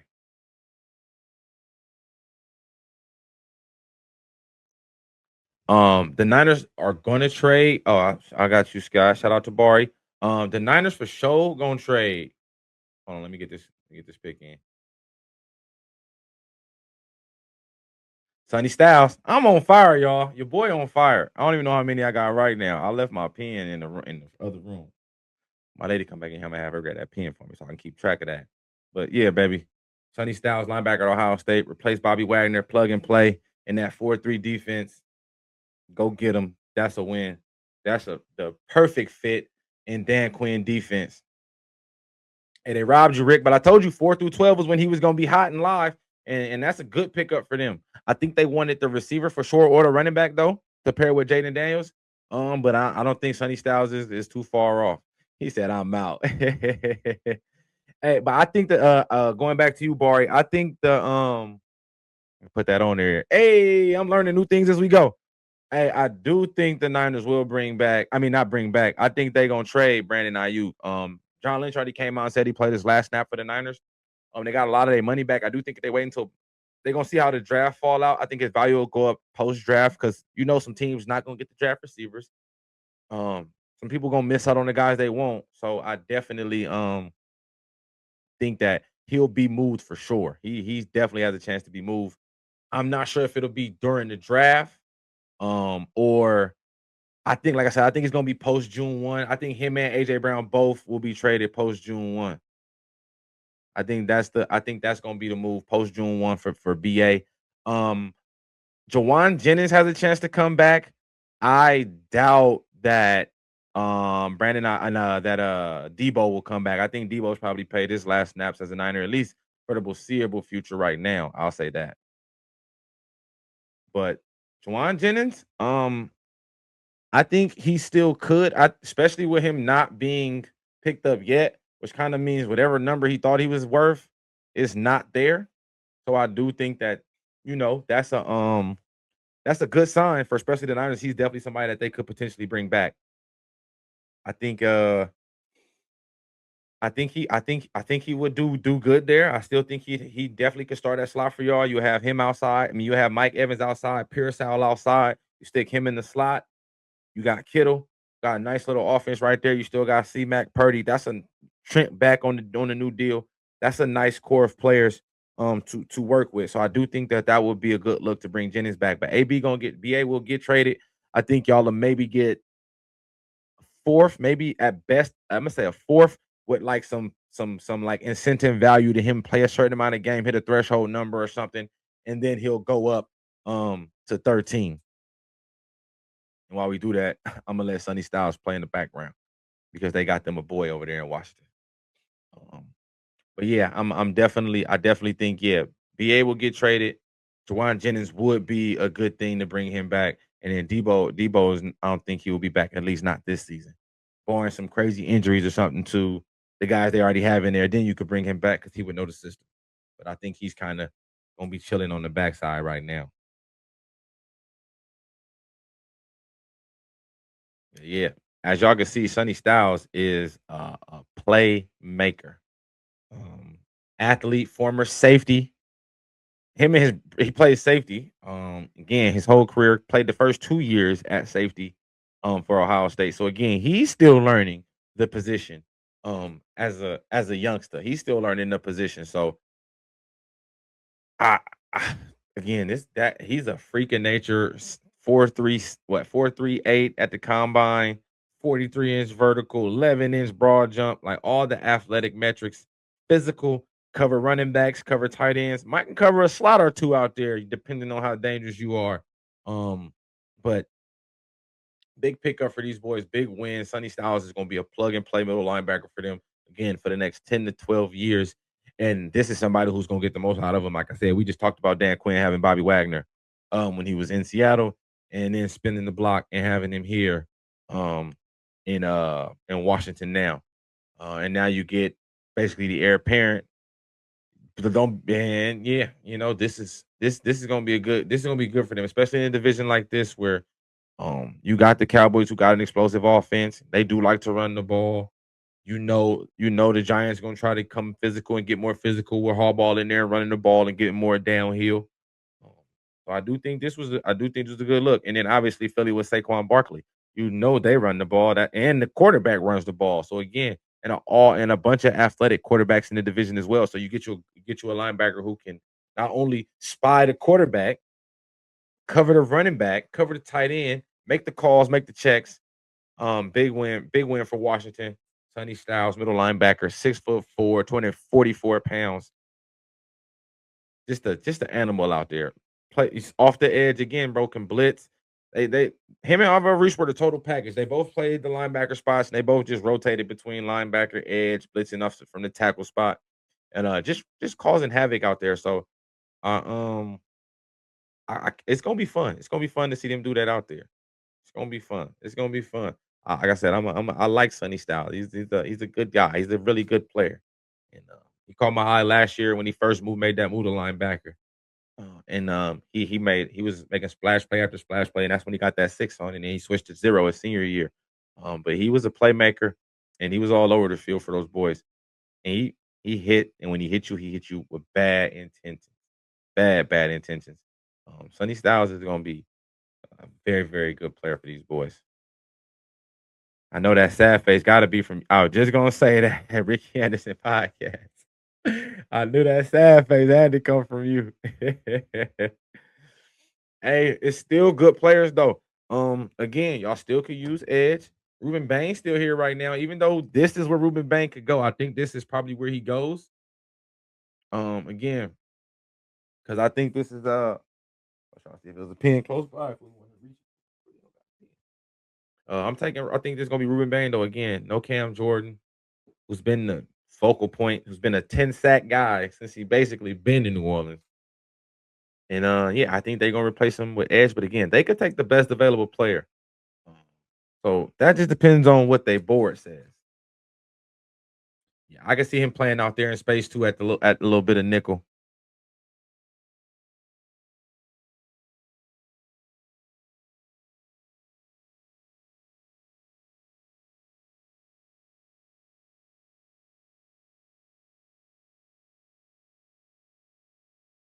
My bad. I'm checking the traps. I'm trying to make sure I ain't missed none. No, we all good. We are all good. Saints on the clock. Saints pick is in as well. Like I said, I think they go. I think they go edge rusher, but again, best available. I don't know who they will have as the best available player on their board. Um, well, let me check mine. Let me see who I got left. Where my top board at? We still got Francis Mauigoa on the board. I don't know if they're gonna go tackle. They could. We still got Caleb Downs. They could definitely use a defensive back. We got Ruben Bain Jr. And we got Malachi Lemon, Kenyon Sadiq, Jordan Tyson, Monroe Freeland. This is where this is kind of where the draft get. Like I said, these is where we're starting to see the end of the elite players.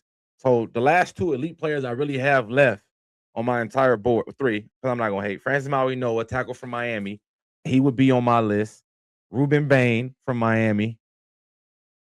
And Caleb Downs. Outside of that, everybody else is like upside guys, like really good players, starter caliber players. So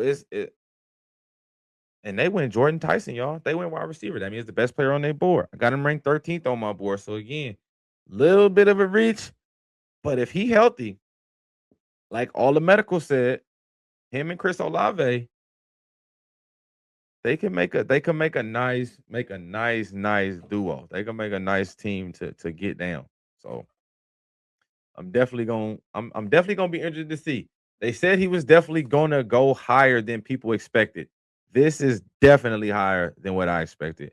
I knew teams were interested, and again, if he was healthy, he would have had a chance to go this high. But again, the medical records were clean. So basically, they were saying all his injuries he recovered from, he's fully healed. And the last injury he had was a hamstring. So that's that's a soft tissue injury. So that's one of those ones that don't really show up on the, you know what I'm saying? Don't really show up on the medical when you look at it. So we'll see.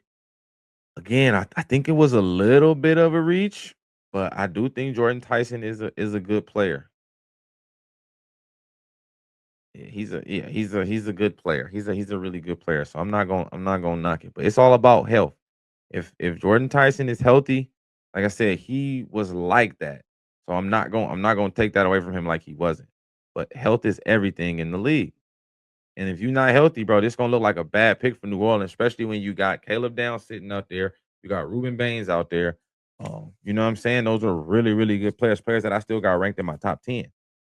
Francis Maui Noah, I got ranked 6. Like, you know what I'm saying? He's my top rated offensive lineman. So if they, so like you passed up on the top rated offensive lineman, you passed up on the best defensive back in the draft, you passed up on the Biletnikoff Award receiver and Malachi Lemon as well. Again, for a guy with the most upside, if he healthy, is explosive. Again, when he is healthy, we talking Odell Beckham-esque, Jordan Jefferson-esque. Like he does have those abilities: the run after catch, the start and stop, the quick twitch in and out of his routes, the separation at the top of his routes. He got all that. I'm not gonna knock him. I'm not gonna knock him. Cleveland should definitely go Francis Maui Noah. He's the best player on my board. That's how you help the quarterback out. They already got probably the receiver y'all would have took right here. So why not take the best player on my board and Francis Maui Noah? I think that would be a perfect pickup for them. But Jordan Tyson to New Orleans, this is gonna be one interesting to watch late because I mean, as we get later into the year and it's really going because Chris Olave get hurt like he been showing. His injury history is looking kind of scary. And knock on wood, Jordan Tyson starts to get hurt again. That's gonna be a bad pickup. That's gonna be a bad pick in a draft where you have some other players available that you could have took. But again, if he's healthy, you got you one because again, he probably was the best receiver in the draft, fully healthy. Again, because of how good he was since he showed up to AZ State. He's been very good since his freshman year every time. So he's really, really like that. And I thought he showed out that year they made that college playoff run. But again, health is everything, and being injured, missing at least 6 games or more in 3 of your 4 college seasons is something hard to just to like pass up on, like to not think about. So I do think that New Orleans must have again medical cleared the test and is basically saying he's healthy, he good. So this ain't a reach. But again, a little bit to me it is, but only because of the injury history. So we will see. He's gonna have a chance to prove it all and shut us all up. But yeah, Jordan Tyson to the New Orleans Saints. He gonna be good, man. He's gonna be good. Like I said, I don't wish injury on nobody. So definitely if he healthy, they gonna get themselves a playmaker. And we got the Cleveland Browns on the clock. Again, I got the best lineman in the draft, Francis Maui Noah, who I had rated as my 6th best player overall in the draft. Position flexibility, can play right tackle, left tackle, guard. So, um, yeah, we gonna see. We gonna see. I'm gonna see if we right about this. But yeah, he's a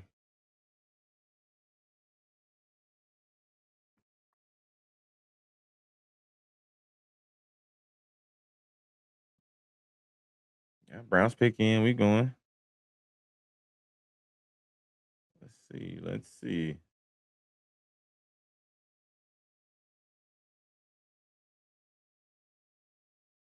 Who y'all taking, Browns? Who y'all taking?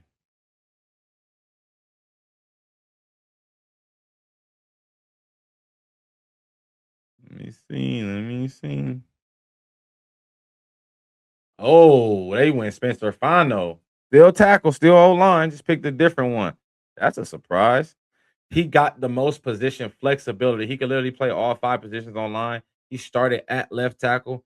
Francis Maui Noah is a right tackle, so I do think that's why people. Because I got to rate as the best lineman because he is, but he is a right tackle. He's only played right tackle. He's never played left.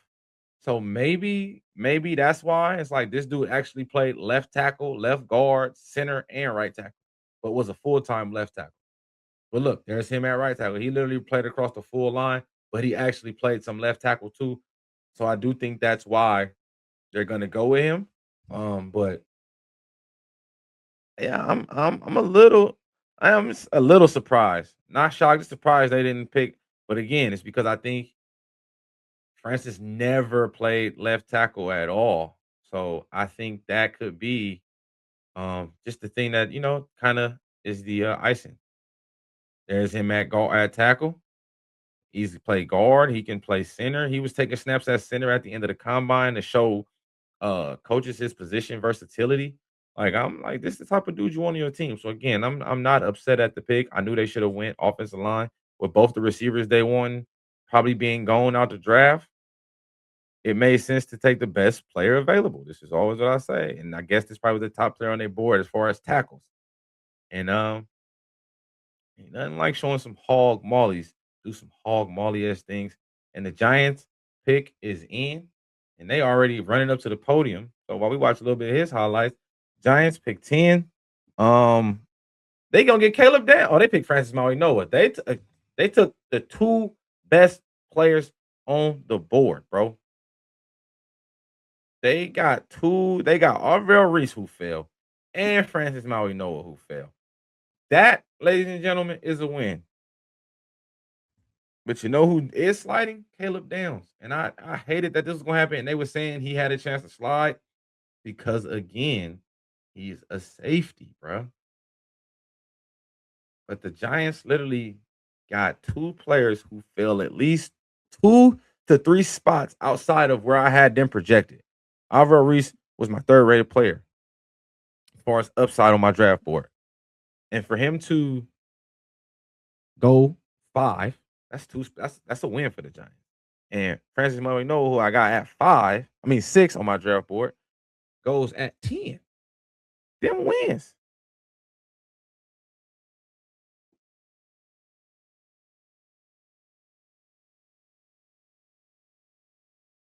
Cowboys just traded up. Cowboys just traded up, y'all. And they gonna take Caleb Downs. I'm already knowing. Got to. Either they traded up, and they only traded up. They traded up. Oh, they traded up to get 2 picks in a row. So the Cowboys traded their back end pick. That's even more interesting. Cowboys traded their back end pick, bro. That's hold on. How many trades is that now, y'all? What I say? 3, 4? I'm here. I'm here. I'm here. That's 2 right there. Who traded first? Who we talked about traded first? Chiefs and Browns, who ourselves should have been the team to trade, and then Cowboys. Cowboys just traded up, and they traded pick 20 or 22, whatever one it is. They traded that. Oh no, they didn't. Never mind. It flipped. They traded pick 12. They swapped one spot with Miami.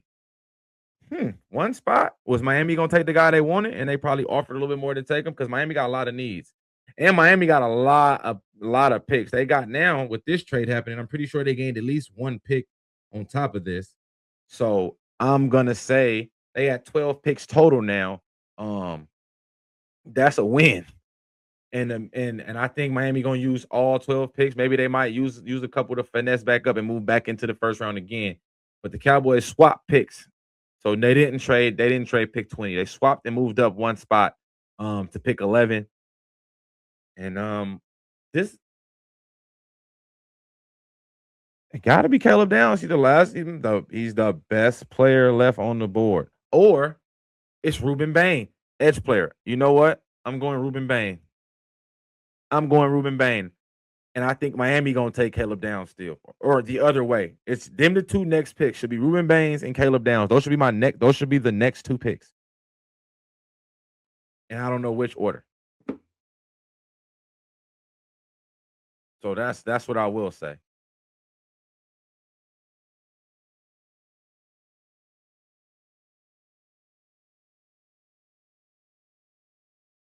Big man, the Giants is having a draft, bro. And you know I got to shout out to the Hog Mollies 2 in a row. Francis Maui Noah, ladies and gentlemen, right tackle, massive human being, whole lot of human. Hey, I'm gonna put this up front. Hey, just remember the last tackle that said they'd die for somebody. You see, that didn't end well. Will Campbell said that, and they was roasting him in the Super Bowl. Now they talking about moving him to guard. So be careful saying who you would die for out here on this field.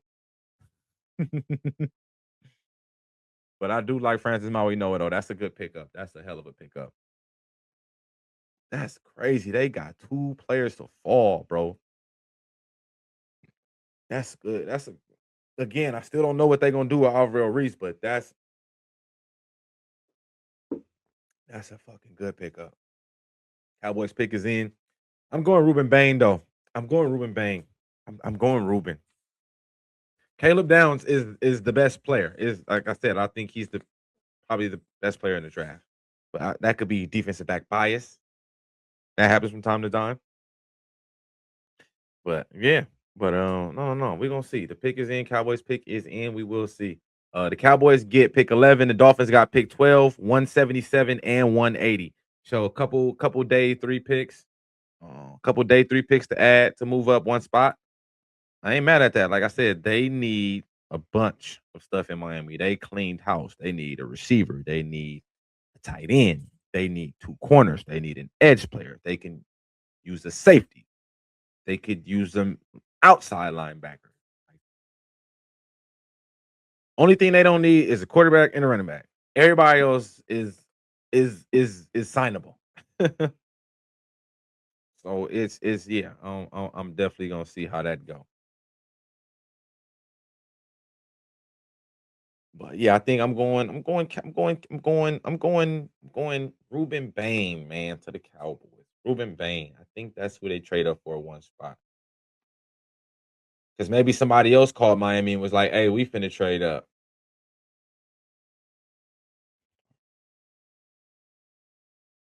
Or maybe they just said, let me just throw y'all some more picks because y'all need some stuff.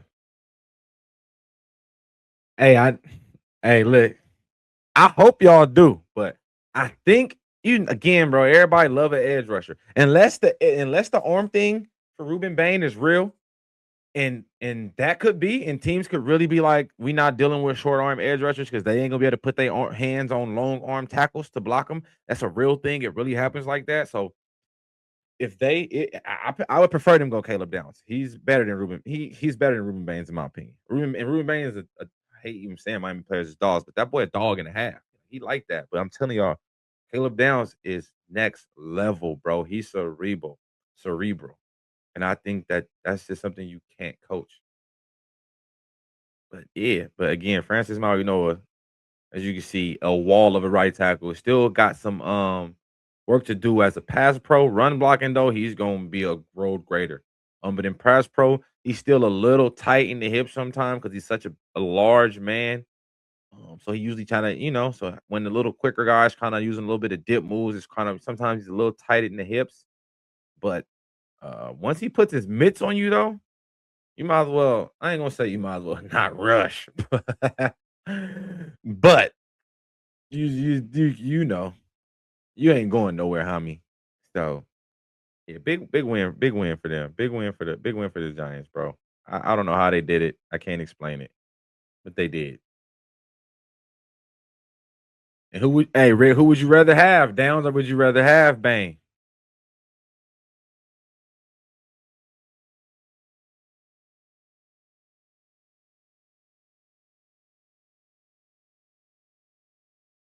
Yes, sir. Mama, there goes that man, Caleb Downs. That's a beautiful one. Beautiful, beautiful. Big pickup for them.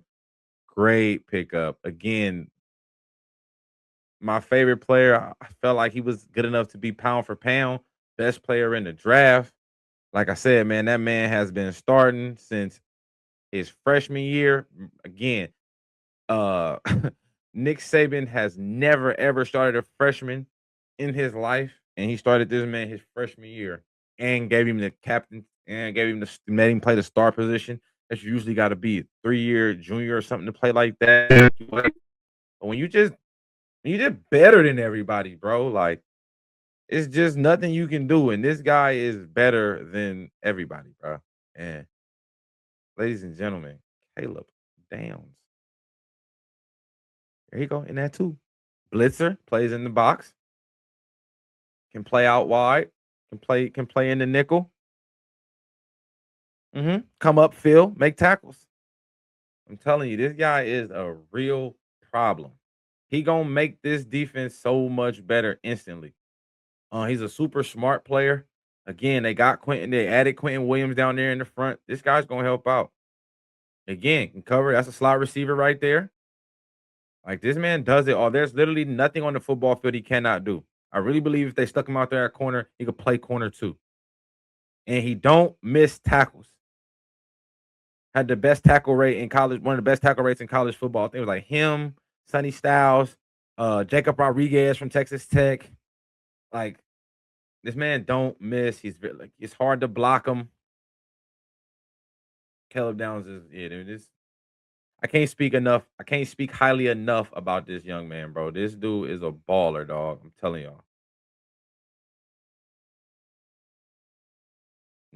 Get cover tight end, covers running back. He blitz. He can play in zone. He can play in man. He can spy the quarterback. Whatever you want him to do, he can do, and he does them. He does everything at a high level. Everybody.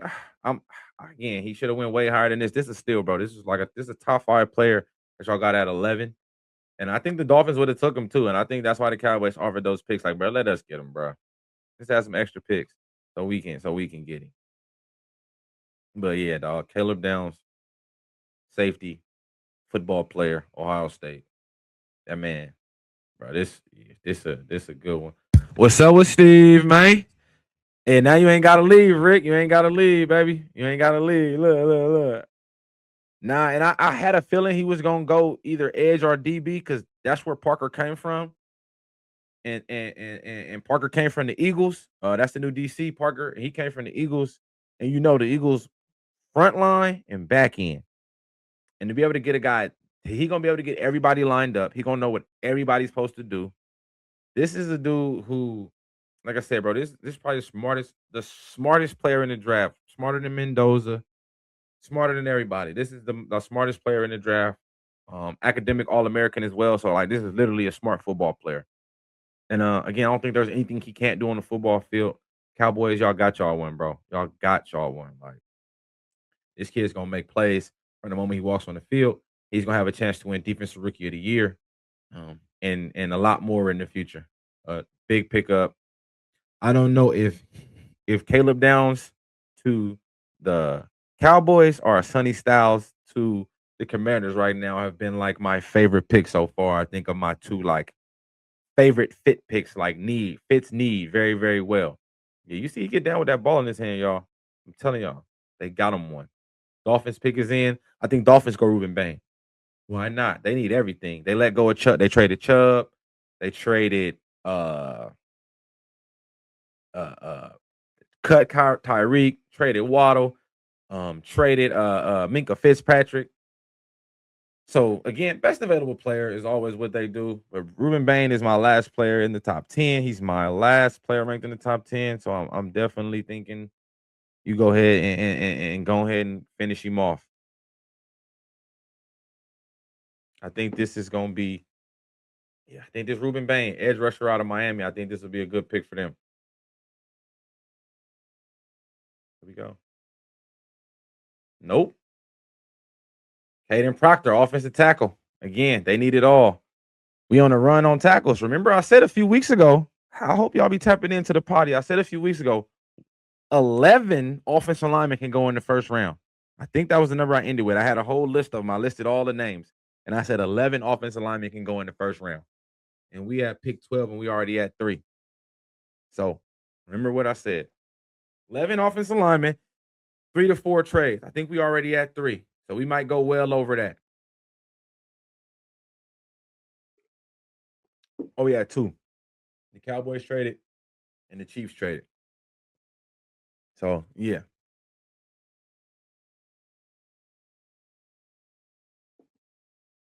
But Caden Proctor, massive man out of Alabama. Again, left tackle, played purely left tackle. Giant human being, 6'6", 252 pounds. Just a wall of a human being. Super strong, athletic, like athletic enough to where they like to throw in the ball. They threw in the ball like 2 times, 3 times. Let them play wildcat quarterback, like literally athletic to be that big. So yeah, don't let the size fool you. He's a player. He's a player. And we're gonna put some highlights on. But he's right down at the bottom of the screen, left tackle. Again, another one of those big dudes, but he's athletic. You see him. Get out there, get in front, cut them off. Got to be athletic to run your feet like that and cut people off. Nice low base. Finish them. Pancakes. Run greater. Turn your butt. Turn your man away so he can't make the play. Pull. Pinch it in. They got one. You got to protect Malik Willis. You got to find out if this guy going to be your franchise quarterback. Gets out there and blocks. Lead blocker. I told y'all he's very athletic to be 6'6", 300 plus pounds. Super athletic. So I probably was my second favorite lineman in the draft. I didn't have him rated higher than Spencer Fondo because of Fondo's position versatility, or Francis Maui Noah because of the sheer just dominance of Maui Noah. But my favorite lineman was Caden Proctor because of the athleticism and because of you see him out here on these highlights. He has fun out there slamming people. Like, it's fun to him. It looks like he probably laughs when he does this stuff because how big he is. Look, catch the ball out the backfield. I was hoping they was going to show the highlight. Like, I wish they showed the Wildcat quarterback. He played Wildcat quarterback too. Like, the guy's a player. He's a super, super athletic kid. Again, he's gonna plug and play at left tackle for the Dolphins. Dolphins got to find out if Malik Willis is the franchise guy.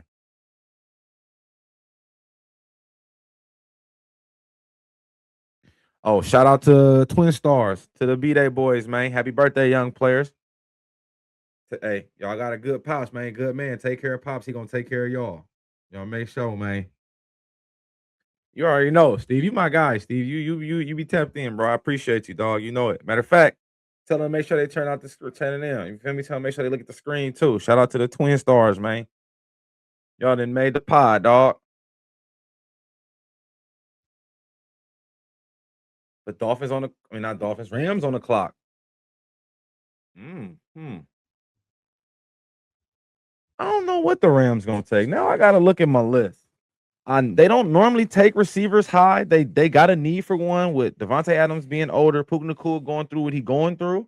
So maybe they could take Malachi Lemon. They just took Ferguson in the second round last year, out of Oregon. Could they double back and take Kenyon Sadiq as well? I think that'd be. I like that comparison. I like that you pick comparison, Jabari to Trent Williams. I like that. I like that comparison. Big, physical, athletic, scary athletic. Like, you shouldn't be this athletic and be that big. I think that's for real, for real. I like that. Now, hey man, I could keep it all on my phone for y'all, but I be trying to be professional. Like, I want to look like they be looking on the TV. You feel me? I be having my phone for just like alerts if something happened quickly. So, but yeah. I'm trying to be professional, man. But yeah, I like that. I like that. I like that though. Shout out to the Twins again, man. Happy birthday, young players. Shout out to Pops too, man. That's a good one. Good people's right there. Who we think the Rams taking? Like I said, could it be Malachi Lemon? Could they like to run two tight ends? Could they go Kenyon Sadiq and put him in at tight end and let him spin? It's possible. You can go two tight ends. They did take Ferguson in like the second or third round, so he ain't a first round pick. So, like, you ain't wrong if you draft another tight end, especially a first round with that type of talent.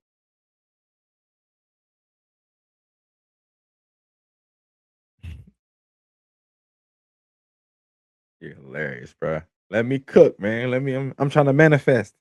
I'm trying to manifest, I'm gonna have one day somebody gonna just have these on my desk for me ready. Like, all my notes. I ain't even gotta go print this out. It's gonna be ready for me. So the grind continues. But again, Rams pick is in. Either offensive line, because again, bro, you got Matthew Stafford. If the window is still there, because Matthew Stafford's still playing well. They added a lot of pieces on defense. I know they did lose Durant, but they did sign. They did trade and get McDuffie, and then they signed Watson. So they did add corner. So I'm not sure if they're gonna go corner again. Ruben Bain would be a luxury pick for them if they took him right now.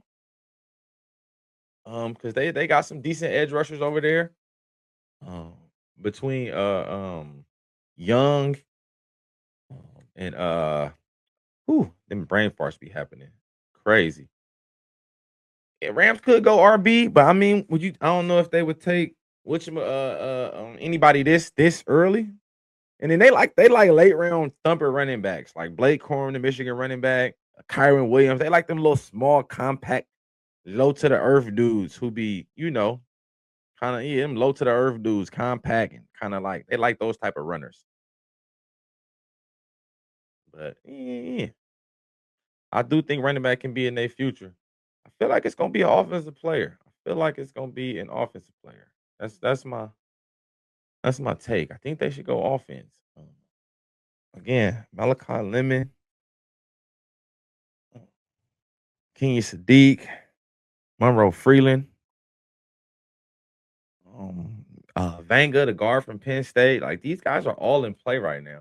I do think again, if they want to try to keep going for the Super Bowl, they made it damn close last season, NFC Championship. So protect the quarterback. I think they lost a right tackle. I think they lost a guard. So I think offensive line wouldn't be a bad look either.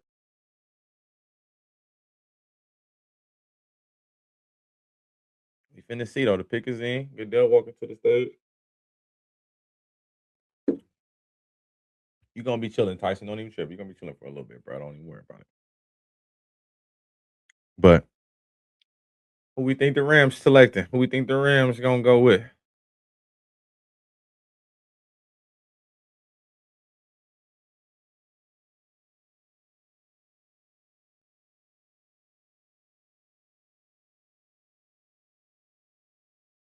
Oh yeah, oh yeah, oh yeah, bro. That Caleb Downs pick is good, bro. I can't even believe he fell to y'all like that, bro. That's raw. Oh shit! The Rams took Ty Simpson, bro, at pick 13. They kept that to their chest. And when it first started, they were saying the heir apparent to Matthew Stafford could be Ty Simpson. But it makes sense. I know the Cardinals sick.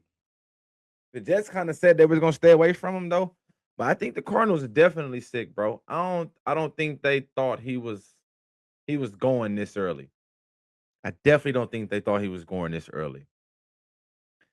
This is this is big. This one is big. I like this though, because one thing I can say, man, Sean McVay is a hell of a coach, which means he knows exactly when he rolls out Ty Simpson, whenever that is. I'm assuming Ty gonna sit for 2 years. For sure, he won't touch unless Stafford hurt one of his fingers. He always hurt a finger throwing that ball. So unless he hurt a finger and got to miss a game, Ty gonna sit for a year. I'm gonna say maybe even two. I think Stafford gonna play at least two more for sure. Cause Arizona for sure effed it up again. I don't think. A lot of people forgot about the Rams because they were talking about re-signing Matthew Stafford and everything. But again, they still ain't re-signed Stafford yet either, though. They talking about an extension for Stafford and everything, but they still haven't. And I guess they did let Stafford know and inform him that they was gonna select Ty Simpson. So that is dope. Uh But this one was a surprise. Not as surprising as I wasn't expecting him to go here. This does fit though, because now again, what all everybody's been saying about Ty Simpson is he ain't played in enough games, he ain't developed enough yet. He need to sit. Now he's with a quarterback that literally he ain't gonna have to trip off of. Like this guy is going to be the guy for a nice little minute. So you ain't got to worry about this season or maybe the next season. And you can kind of just grow, develop, learn the system, and we can kind of see what you can do. But things that I do want to give Ty Simpson credit for, again, he's another smart player. He processes really well. Processes really well. Also, a sneaky athlete, but again, his mind is going to be his biggest key to him. And again, father of a coach. I want to say his dad coach at UT Martin. But again, father of a coach. I don't know if it's his dad that coach at UT Martin or if it's Gus Nussmeier's dad, but both their dads are coaches. So again, they've been in ball their whole life. It's all they know. So again, big pickup. Very throws with anticipation. Not the biggest, not the strongest. But again, if you put his tape on and you watch him throw and watch him work the ball, work the field, his tape look just as good, if not better than Fernando Mendoza's. But again, 15 starts. And and technically he only played good half the season, and then the other half he was kind of bad. He still only threw 5 interceptions in a bad season for him, and then in a bad second half of the year, he only threw 5 total interceptions. But I want to say he had another 4 or 5 fumbles, but that comes from the small frame. But he throws with anticipation. He's more athletic than people will give him credit for. Again, and he knows where he's going before the play starts with the ball because again, a lot of football, a lot of experience being the son of a coach. These are things you just sit around and watch film all day with your pops.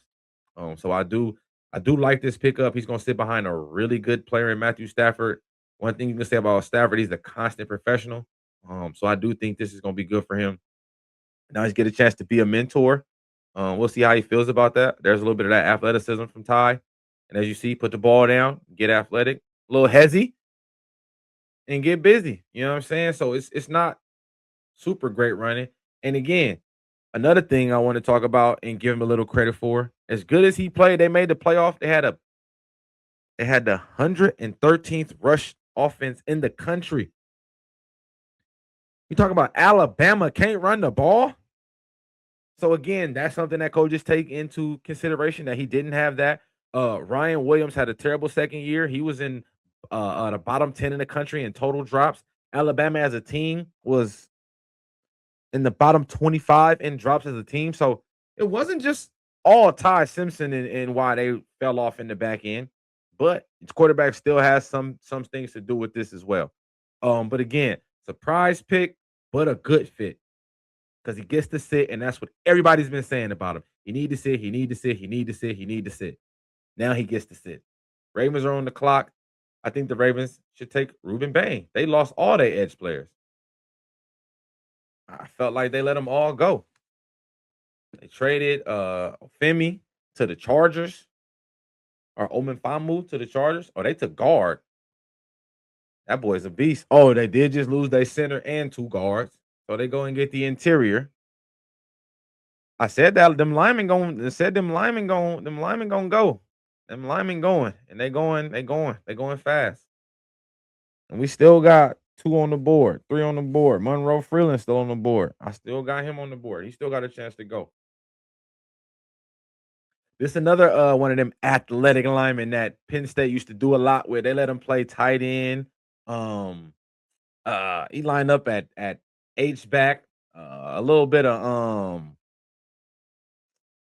my goodness, let me get it. Let me just pull it up. Let me just pull up the highlights. The man plays multiple positions. He's a guard. He could play left guard or right guard. And he's gonna be a problem. Again, very athletic, very physical. Nice player, very, very nice player for the Ravens. Again, Lamar Jackson's the quarterback. You gotta protect Lamar.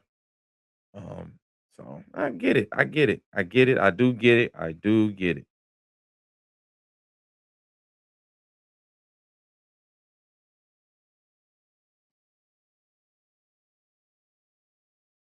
Trying to find a good highlight of him.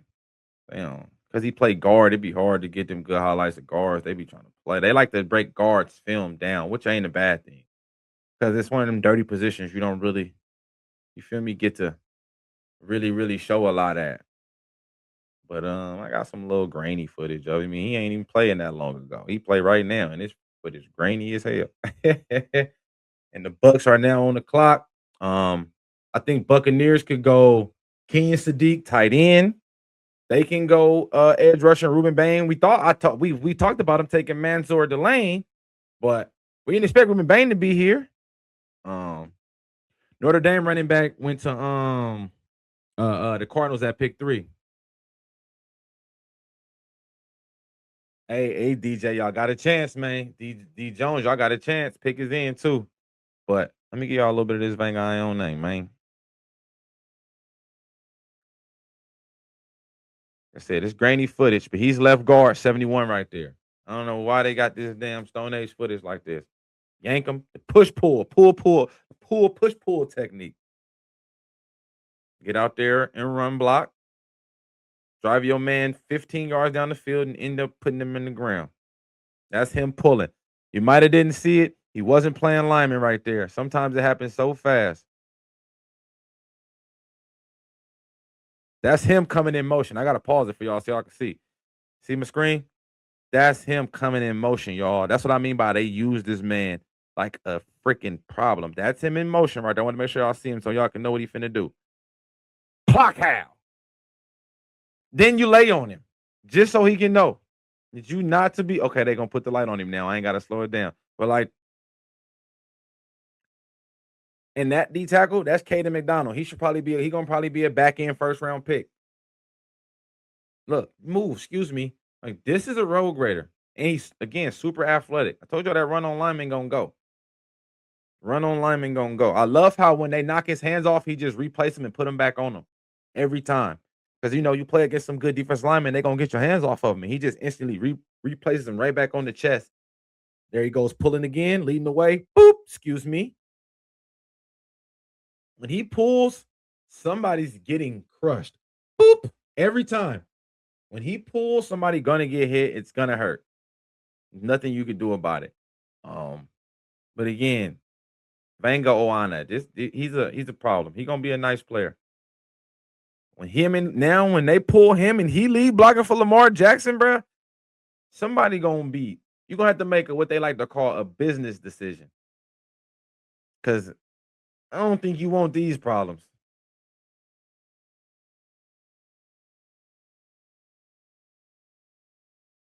Yeah, he's gonna be a beast, man. He gonna be a beast. I thought that was a good pickup. Good pickup. Good pickup. The tight end from Vanderbilt, he probably won't go till day 2. Early day 2, though. Eli Storrs, that's my guy. He's if Kenyon Sadiq didn't wow at the combine like he did, Eli Storrs would have wowed. Kenyon Sadiq was breaking all the records, and then he was coming behind Sadiq and making second place in all the records. So, like, it was just hard to kind of pick. And he's a former quarterback. That's why I really like Eli Storrs. He played quarterback first. So I like quarterbacks who change their position early because you still got that quarterback mindset. So you just kind of know where to go and know where to fit in. But I think that's a good one though. Good pickup for the Ravens though. He's a problem. Now we got them Bucks on the clock. Like I said, I thought they was gonna go edge. I had either edge or tight end because I do think they could use a tight end as well. But yeah, Kenyon Sadiq, Ruben Bain, like hell, Malachi Lemon. But I don't think y'all need a receiver that bad. But yeah, I'm going with the yeah.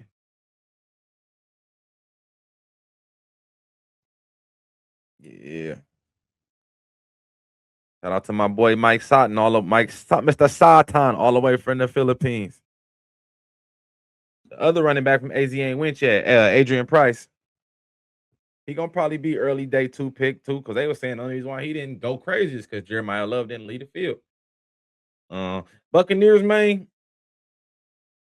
with the way Ruben Bain falling, I'm just not gonna pick him no more, and hopefully he get picked. So I'm saying y'all taking Kenyon Sadiq, tight end out of Oregon. That's what I'm going with. Kenyon Sadiq, tight end out of Oregon.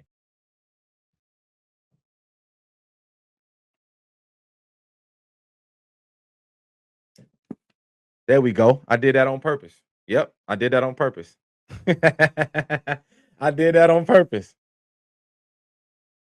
I purposely picked somebody else so they could pick Ruben Bain because the last 3 teams that should have took Ruben Bain didn't. So I was like, you know what? Let me try something different. I'm not gonna say his name so he can. Good, bro. This is a big pickup. They need an edge rusher. You got Kalijah Cansey on the middle. He missed all of last year. He gonna help out when he get healthy. You got Vita Vey. They got Yaya Diaby, who's not bad on that edge. And now you add Ruben Bain. Now you got the speed rusher with Yaya Diaby. You got the power rusher with Bain. You got the speed rusher on the inside with Kalijah Cansey. And you got the power rusher with Vita Vey. Now you got a front line. I think in the second round, if Jacob Rodriguez is there, linebacker from Texas Tech, you add him, you plug him in the middle. If TJ Anderson, the linebacker from Alabama, is there, not Alabama, but the linebacker from Georgia, you take him. If AJ Hill Jr. from Texas is there, y'all take him. Y'all gotta replace Levante David next. But that's a big pickup. Again, Ruben Bain was literally, bro, my 9th rated player. Y'all got him at 15. That's a win. And hey, paper chasing Joe. That's exact. Listen, y'all know I do not care for Miami players, but that man, a monster, bro. He's a dog. Like I said, we gonna find out if the short arms work or not, and we all gonna be very, very tuned in to see. And I even hate to say it, I'm rooting for him because they basically said if he had short arms, he'd have been better than everybody. So like, I'm rooting for Ruben Bain, and I do think if the short arms do, he can add another 20 pounds and go to D tackle because short arms don't matter at D tackle because most guards and centers play guard and center because they got short arms. So here we go. But that's a big win. Jets back on the clock. They took David Bailey first. I think they should go Gerard McCoy, cornerback from Tennessee. Obviously, they traded Sauce Garner. I think you definitely could use some secondary help. That would be a good pick. They could also go Malachi Lemon as well. He's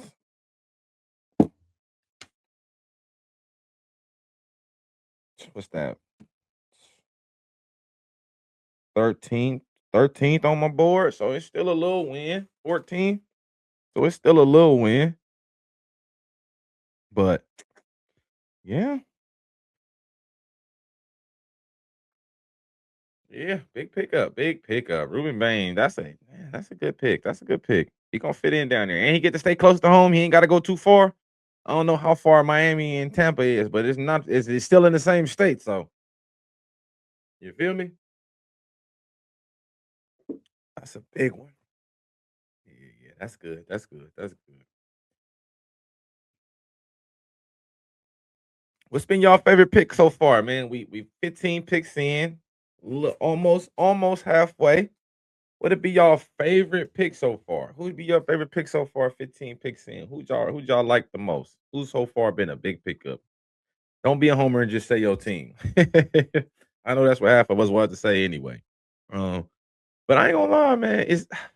I think it's gonna be Sonny Styles. Sonny Styles to Washington or Caleb Downs to the Cowboys is still my favorite pick so far in the draft, man. Them are my favorite picks. It's one of them. I fully ain't figured out which one yet. But those are my favorite picks, bro. Those are my favorite picks so far. 15 picks in.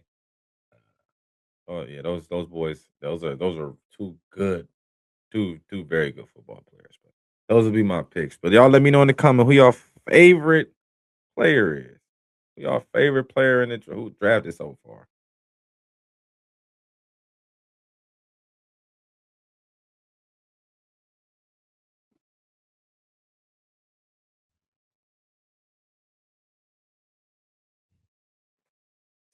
Yeah. Downs or Tate. Yeah, I respect. Yeah.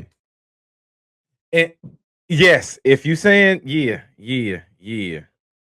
Both of you, so basically both of y'all just said the same thing. P said that Bane really because that's a steal, and then favorite pick just happened for sure. I respect that. I think I'm gonna go down. I'm going Caleb Downs. I just think Cowboys still need so many more players on defense. So that's kind of why I kind of want to go Styles. I think that Washington defense is a little bit more complete because the Cowboys have so many holes on defense. But bro, I just love Caleb Downs, bro. That boy's a dog. All them Ohio State players is damn good though, and it's gonna be a hand of them getting drafted. And the Jets took Kenyon Sadiq. I thought they was gonna take Malachi Lemon, but they went pass catcher, which makes sense.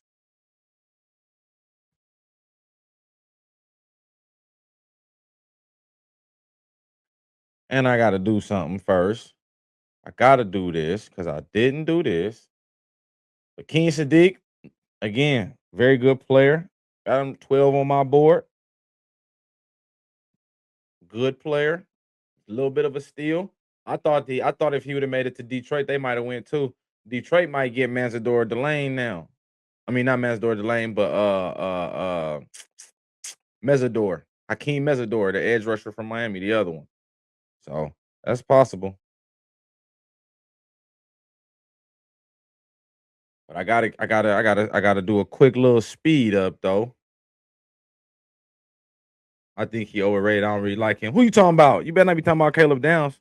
Are you talking about Sonny Styles? Let me know something. Who you talking about? Or what I and I still gotta get this man his hold on. Before I even put on whatchamacallit shit, I gotta still put on I gotta let Ruben Baines spin a little bit. We gotta watch his highlights. I just hope ain't nothing against Florida State. I gotta give Ruben his spotlight, and then we'll double back and give Sadiq his love too. But I gotta give Ruben Baines some credit. That boy's a man. Look at that motherfucker. That boy a problem, bro. Look at him, bro. Like he do it with no effort. None. Oh, the tight end, Kenyon Sadiq. I ain't gonna say he was overrated. I think he was underused. I do think he was underused at Oregon as well because they like to still run the ball. They still a running team as much as they look flashy and run around. They still run the ball a lot. So that's why his blocking was what really no he got moved up draft boards because the 40 time and all that. But he was second in the country in everything behind Stowers and stat wise. Um, but DJ said they was in a good one. Side notes: Hawks beat the Knicks again. But again, Ruben Baines got the short arms, but man, that it don't show up in the highlights. I mean, obviously they highlights, but like it wasn't a lot of games. It wasn't a lot of games that like he was not showing out where you was just like, oh, this tackle was killing him because his arms were short. Like you never said that ever.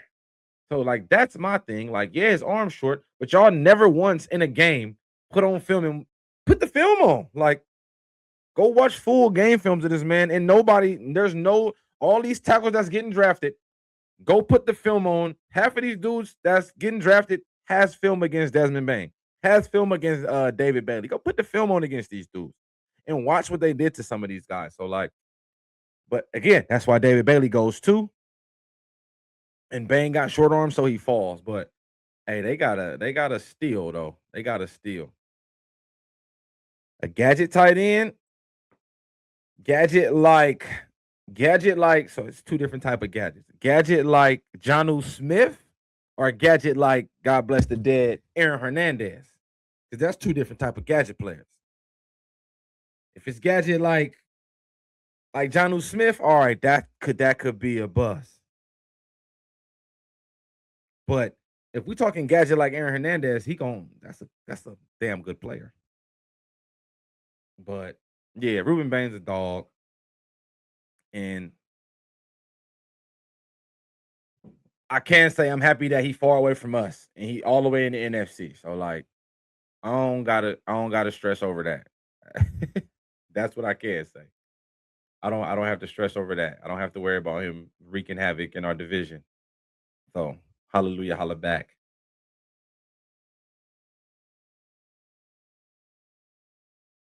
And then we gotta keep it going. Kenyon Sadiq will get he gonna get some love before the Lions pick come in. It just need pass catchers. I guess again, Malachi Lemon. I think the size, he's kind of small. He don't really got an injury history, but he's really small. And they compare him to Amon-Ra St. Brown, but he's tough like Amon-Ra St. Brown, but he's not built like the body type of Amon-Ra St. Brown. So I do think that's another reason why he's falling a little bit. But let's give Sadiq some love, man. Cause he do his thing when he do his thing, when he do it for TV. Lions going edge. I think they're gonna go Hakeem Mesidor from the U. I think they're gonna go there. Looking at the board, unless they go Monroe Freeland, they can go tackle too. I think one of their tackles is. I think Decker got. I think Taylor Decker might have got cut or retired. So I want to say they go in trenches for sure. O line or D line. I want to say more D line though. I want to say more D line, especially with Mesidor kind of being here. I didn't expect him to be here right now. So if they're able to get him, that would be a good one. I think. That's what I'm going with. But again, Sadiq, he got vertical leap. He's got top end speed. He can play flexed out in the slot. He can play inline. He can block. Um, there's almost nothing he can't do. Run after catch. So it's gonna be fun to see how the Jets use him and how they implement him in the offense. But another thing, Geno Smith targets tight ends the most. So another reason why they go and get a tight end instead of a receiver.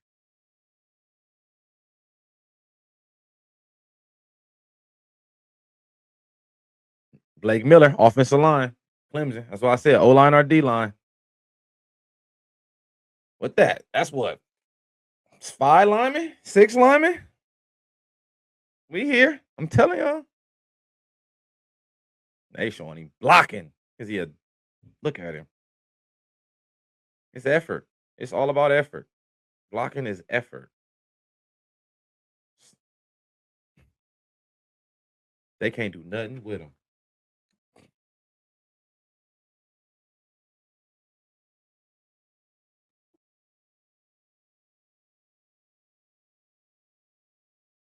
But yeah, man, big pickup for the Lions again. Protect the quarterback, protect your investment. Jared Goff company makes sense. I knew they was going trenches though. They definitely were in need of trenches. O line or D line was going to definitely be the pick for them. So that it only made sense to do that. And Blake Miller is not a bad guy at all. Again, very good out of Clemson. Bigger guy. I want to say he plays the left, but I think he played right too. I think he played more right tackle than left. But I do think he plays some left tackle too. But they always looking for position versatile guys who can do more, can play more than just one position on the offensive line, especially in this day and age. You definitely want more players, more athletic tackles who can do more. And he's one of those dudes. But again, a little bit more heavy on the right tackle, but I do think he has some left tackle ability. And let's go ahead and put Bliggity Blake on and let him get some. Get your time to shine, Mr. Blake. Vikings on the clock. I think they're gonna go defensive line. Yep. As soon as I said it. Caleb Banks, Florida, defensive line. This is a guy who I didn't have ranked in my top 32. Because of injury, he got hurt, and then he played in like like 4 games last year, maybe 4, 5 games, and damn near led the team in the last couple games. Bigger guy out of Florida, very athletic, play all up and down the defensive line. 1 tech, 2 tech, 3 tech. Like I said, got hurt at Florida, but again, massive human being, 6'6", 327. But again, it's quicker than he looks. When you see people that big, you don't think they're going to be explosive. You don't think they're going to be agile. So when you get that, it's like, ooh. And yeah, Caleb Banks is that. He wore that nasty 88. 88. 88. But we'll see. I think that's a good pickup. Um, they definitely need interior help. They let Jonathan Allen go after what, 1 season with him after they picked him up. So you definitely gonna want to add to the interior. Um, good pickup. Good pickup. Solid player. Very, very solid player. Like I said, he's again, a lot of these dudes now, we doing upside dudes now. We in a part of the draft where it's gonna be upside guys.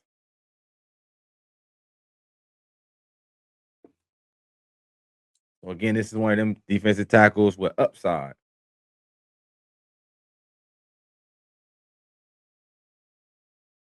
Getting this film together so we can go ahead and watch that man do his thing.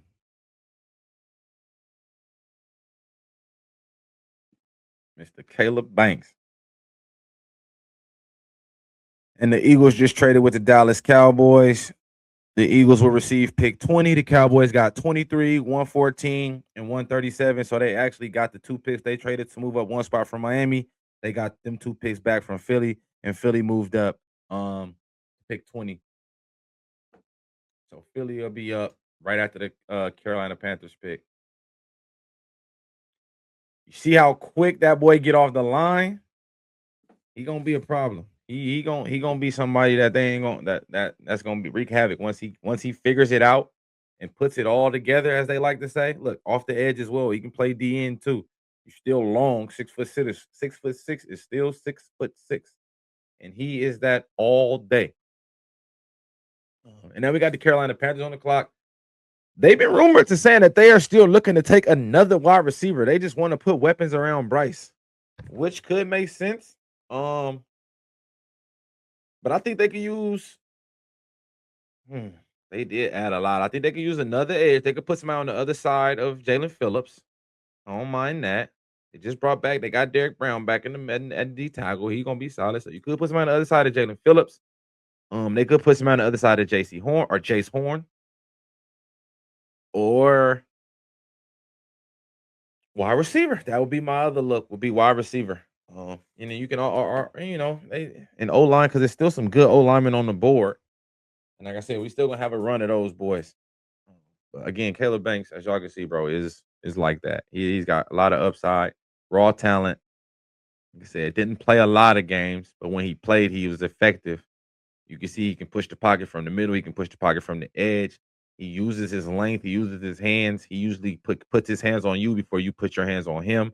Like things like that. This is why you get drafted in the first round, because we know we're gonna need that extra year to develop you. Chasing down the field, force the fumble, recover the fumble. Call it look at the hands. Even after you get him on his first move, he come back with his second move. Like he's got a repertoire. Hands on, bull rush, get him off of you. Again, he's a lot to deal with. Again, 6'6" is a lot of a human being to have to be out there dealing with. And for 4 quarters, he can wreck a game. And that's kind of what he did for Florida in the 4-5 games he played in this past season. That he was healthy for.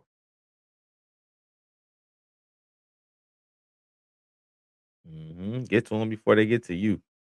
Yeah, Caleb Banks, man. Yeah, big pickup for the Vikings again. Got it. Got good edge rushers already, but needed to help out in the interior to be able to stop that run a little bit more. And he's going to definitely be able to come in and help that right away. Who we think the Panthers taking? Who we think the Panthers taking, man? Any guess? Any guess? Give me a position you think they taking. If you ain't got a player, give me a position group.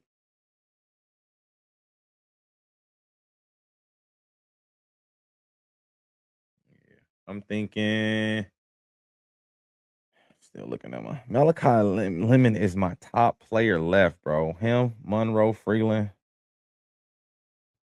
Gerard McCoy, Akeem Mesidor, Dylan Thineman, Emmanuel McNeil Warren.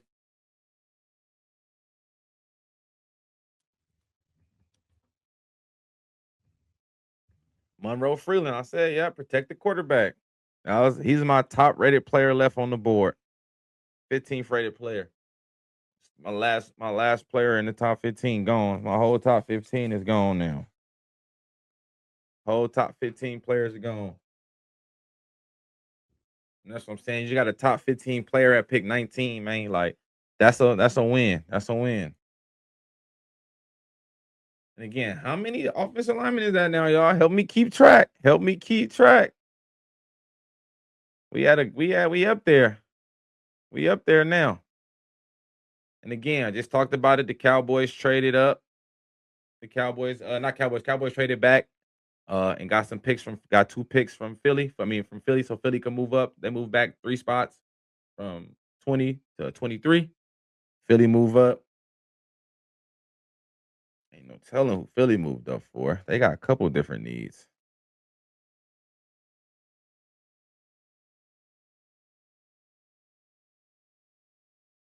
Oh, is you saying that's what you think the Eagles gonna get, the safety, McNeil Warren? Or is you saying that's what we thought the Panthers were gonna get? But let's go ahead and give Monroe Freeland some love, man. Left tackle. Again, got to invest in Bryce Young. I'm not mad at that. Bryce Young had a decent year as he finished the year off. So continue to invest in him and help him out. Eagles pick is in. Goodell going to the board. If they take Malachi Lemon, then the writing's on the wall, and we know what's gonna happen as soon as June 1st hit. AJ gone. Yep, there you go. Malachi Lemon. What I say? Malachi Lemon. He gone. That boy AJ Brown out of there. June 1st, maybe June 2nd to make people wait, A.J. Brown will be traded to either the Bills or the Patriots. You heard it here. June 1st, maybe June 2nd, because they want to make us wait. But A.J. Brown will be traded from Philly on June 1st or June 2nd, no later. This makes it official. And I apologize. Malachi Lemon was my last player on the top 15. Now my top 15 is done. And they just got a top 15 player at pick 20. Smart man to trade up for that, though, because you got Pittsburgh right there and the Chargers, who both could use the wide receiver as well. So, yeah. And a slot at that. Especially Pittsburgh with DK and Michael Pittman Jr. You add a slot like that in there, that would have been a nice pickup. But that's a good that's a big pickup with Philly. Now you got Devontae, you got Lemon now in the slot. Now you figure out who's gonna be on that outside. I know they signed Hollywood Brown, so I know he'll get a chance to play out there as well. Um, yeah, that's interesting though. That's an interesting pick, man. So Monroe Freeland again to the Panthers, protecting the investment. Hell of a left tackle. Probably gonna be plug and play out there. Probably will be a plug and play left tackle from day one. Go out there and protect the quarterback. It'll be him and Lewis the guard. They'll both be there. They'll probably play on the same side on that left side, and that'll be pretty good.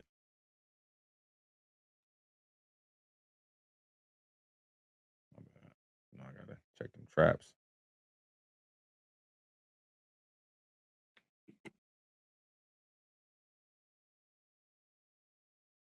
But Makai Lemon, though, again, another playmaker, man, another baller. Multiple year starter for USC. He a problem. They got another cat who's gonna probably get drafted day 2, maybe day 3. Jacoby Lane, another receiver out of SC. He was pretty good too. So big pickup though. Again, a natural slot receiver, 5'11", 192, natural slot.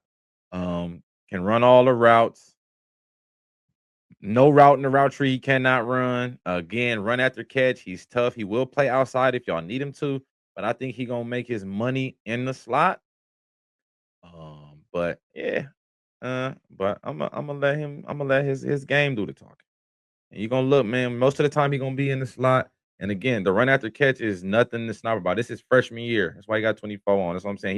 He been making impact on this team since his freshman year. He's a really good player. Yeah, y'all gonna be lit over there. That was a big pickup. Like I said, he's stretched the field vertically. The run after the catch is what I like about him too. And like I said, he's not afraid to go across the middle at 5'11". Like he like, nah, I'm in the mix, and that's why he gets the comparison. And going to USC, you get the comparison to Amon-Ra St. Brown. But like I said, if you look at him and Amon-Ra, the body types, the builds are completely different. He's a little bit more slender built, but still not scrawny. St. Brown was like compact, like what I'm saying, he real thick built slot receiver and can take that beating. I don't know how much of a beating he'll be able to take. Again, being fearless can turn into being silly in the NFL if you take too many of them across the middle. But again, catches the ball, really good catch radius, great hands, vertical leapage, and again, run after the catch is good. He's undersized, but he's physical. But again, he gonna make his money in the slot. And again, return ability, you'll be able to return kicks early. And again, with the way the league going, this is going to help him be effective sooner. Put your foot in the ground and go. Oh yeah, he gonna be a player. No. NFC East, y'all making the jump right now. Y'all doing y'all thing. That division working hard. I can't even front. They trying to make a real impact right now.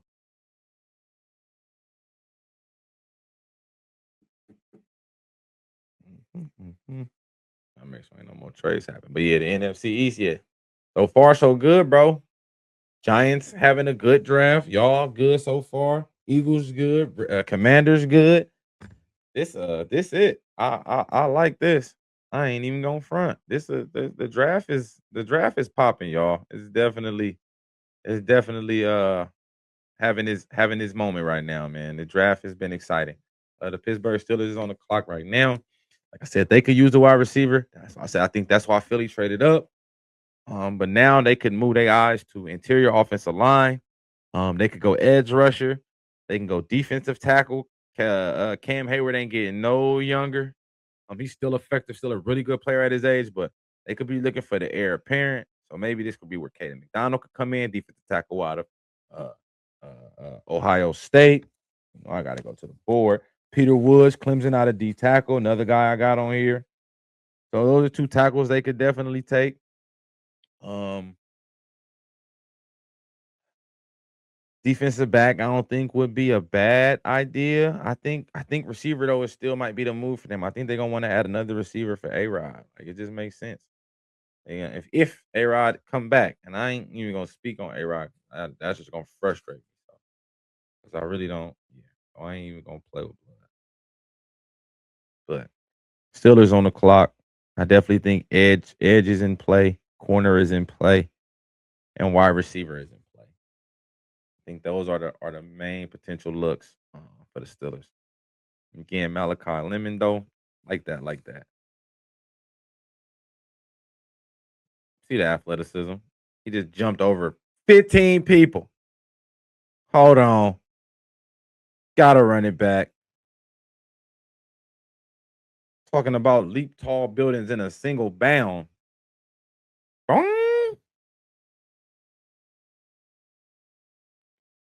The run, and again, this ain't a catch, but like the run after catch is going to be really, really good with him. Slot fade, go up and get it, tack the football, and think it's yours. It's both y'all footballs until it's one of y'all football. Catch underneath, run after catch. Put your foot in the ground and go. Put your foot in the look how fast he catches the ball and take off running. I said it's a good pickup. Good pickup for Philly. And they're trying to get Jalen Hurts better at working the middle of the field. There's somebody who can help him out a lot as working the interior of the field. He worked the seams well and he worked the outside well, but across the middle, them crossing routes, he kind of be, you feel me? You need a little somebody that can help you out a little bit. And as you can see, he get that ball in his hands, he gonna help you out. But let's see who the Steelers are gonna go with, man. The Steelers are on the clock. The bus out there making the pick.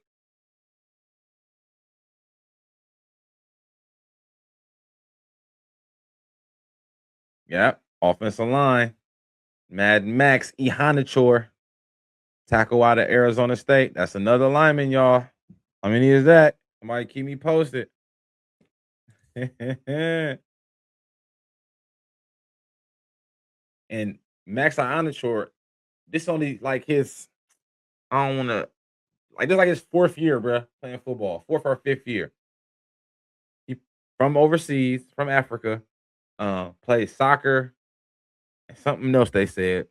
And then, come to the States and was like, man, let me give this a try. 6'5", 230, 321. Let me give it a swing.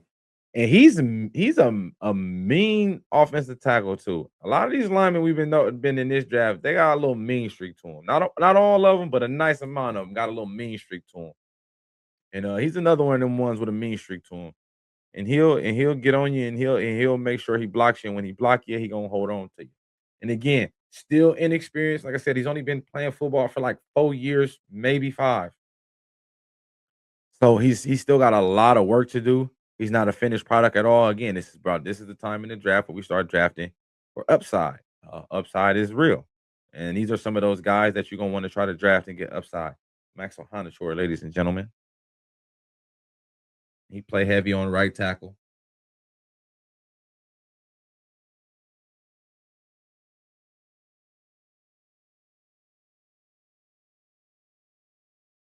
Bruh fell before he didn't want no trouble. And again, he got to play. And if you want to see how I was gonna say, if you want to see how good he is, go put this tape on against Arizona State, and David Bailey's gonna go over there sometimes to try to go at him. And he holds his own pretty well against David Bailey in that game. And I think that's what kind of put him on the map a little bit. But he's real good. Get out in the screen game, athletic, blocking the back maybe, but I ain't calling it. They ain't gonna call it. No spin move on me, bro. Chargers on the clock. Chargers pick is in. Chargers could use the wide receiver too. That's why I said I figured they took him out. You feel me? They can use offensive line too as well. Both they starting tackles got hurt the last 2 years. So they could use offensive tackle help. They can use interior offensive line help as well. They lost Zion Johnson as well. They lost Feeney as well. So maybe center, interior offensive line. Maybe they take a tackle who can move in and play some guard. They could use a wide receiver. Um, they could use a defensive tackle. So they switch into I think they switch into the 3-4, so they can use a nose. Um, they got a couple spots they could fill. But I'm gonna say D line or corner. I'm surprised. I guess Jermon McCoy's his injury history didn't check out. I don't think his checked out. Or they can go Thiedemann too. They can go Thiedemann too. I'm not gonna act like they can't go with him too.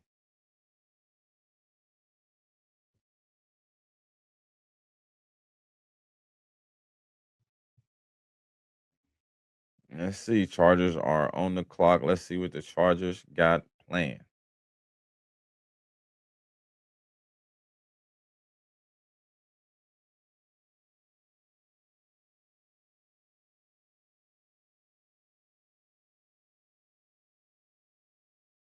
King Mesidor.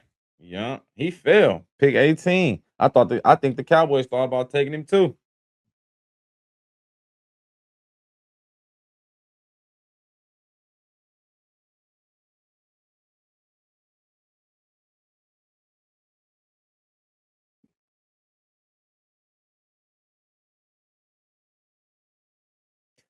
And the reason why Akeem Mesidor fell, and he literally fell because his age, he's 25 right now, and he'll be 26 when the draft starts. I mean, not when the draft starts, but when NFL starts, he'll be 26 before the season ends. So again, a really, really older player, but they're getting a player who sound weird, but like he in his prime. You know what I'm saying? He like a year away from his prime, if not walking into his prime. And again, he played with Ruben Bain. He led the team in sacks. He led the team in sacks. Not Ruben Bain. He had 12 and a half sacks. He had the higher pressure rate. But again, when you're 25 years old, it kind of make teams step away. But I think this is a better area for a guy like him to go anyway, because you kind of want to go to a team that's ready to win now. Chargers a playoff team. So now you go to a team where you make the impact and it really matter. And I think he has a chance to make a real impact day one and go out and start for them day one. Him, Khalil Mack, 200, the other tight end. I mean, not the other tight end, the other edge rusher. So they got a nice little combination going right there. Obviously, Khalil Mack got about a good hot one or two left. So you get somebody that you can replace. Now you got a wave of edge rushers. I think you can never have too many edge rushers. I'm gonna say that, especially when you know if that's what you're kind of gonna do, especially when they're already ready. Like he's already ready. He's gonna come in and be able to make an impact right away. Ladies and gentlemen, Akeem Mesidor. Again, one thing him and Ruben Bain shown is they can rush from defensive tackle, edge, dip, fumble, dip the shoulder. Okay, relentless. You don't get the sack, but you see that's moving the pocket. This pressures. Play the run. Again, solid player. Like I said, chase it down. Again, older player. So you know that's kind of what the knock is on him. But again, you see he's effective. Really good. Good with his hands. Turn around, chase down. Turn around, chase down. Look at the hands. Look at the hands. Look at the hands.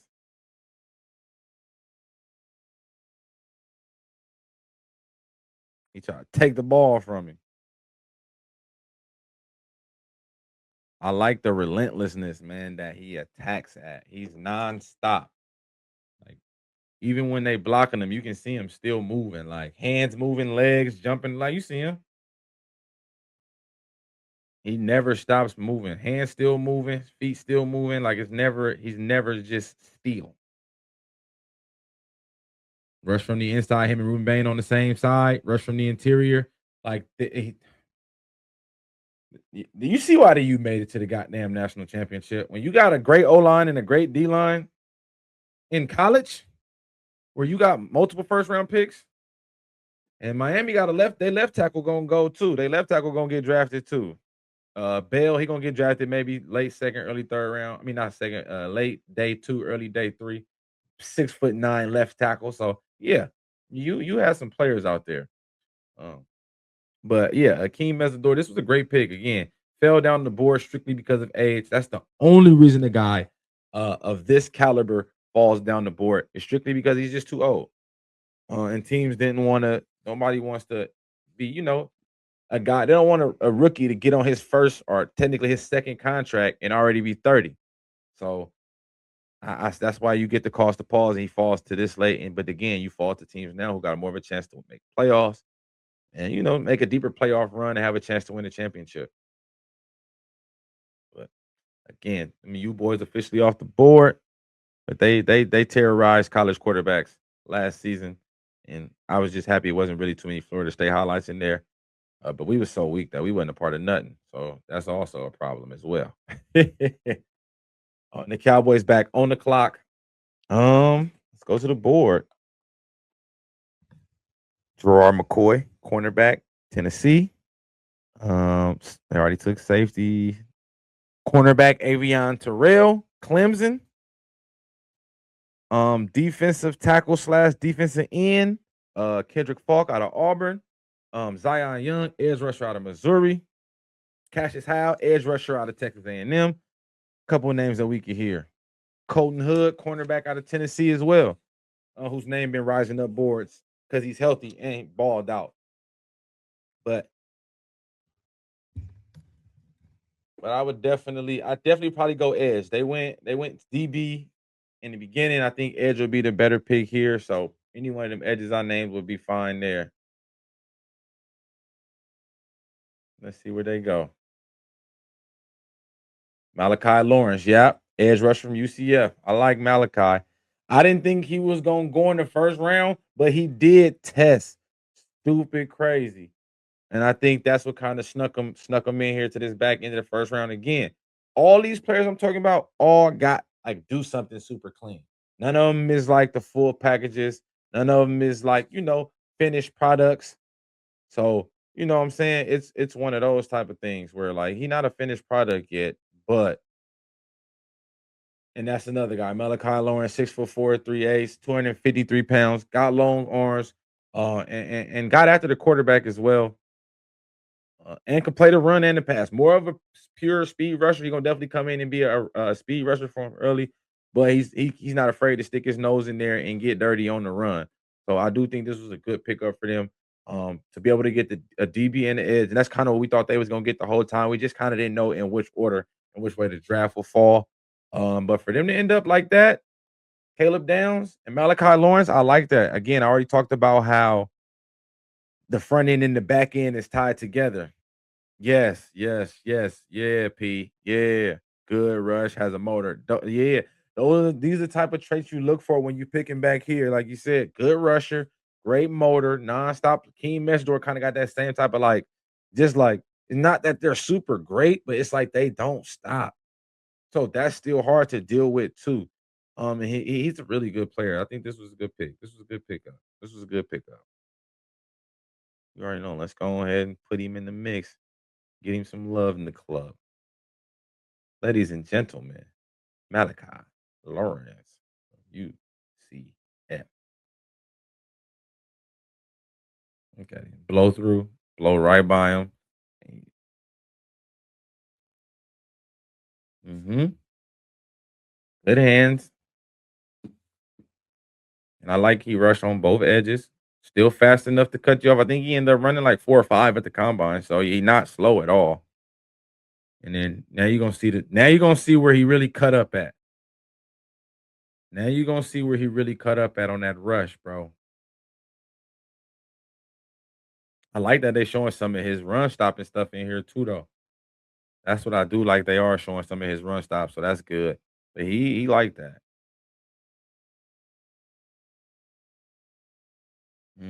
Forced a quick throw. Gotta get it out of there so you don't get your face broke. Dropping into coverage, chase him down, and get to him with bad intention. A little wide on the rush, got a little too wide. You see what I'm saying? That's all coaching right there, though. There you go, a little bit better cutting that one down. And that's why you go in the back end right here, because he's like, he got that. It's like if we teach him a few of those things, make a left here and a right here, dip your hip here, place your hand here, we gonna have us a sack master. Because as you can see, bro, his pass rush is real. He's super athletic. Look, shot the gap and got to the wrong folks. And that's why I said sometimes he get a little too wide, but as you can see, when he cut it down, he's a problem. He get right to you. He can get right after you.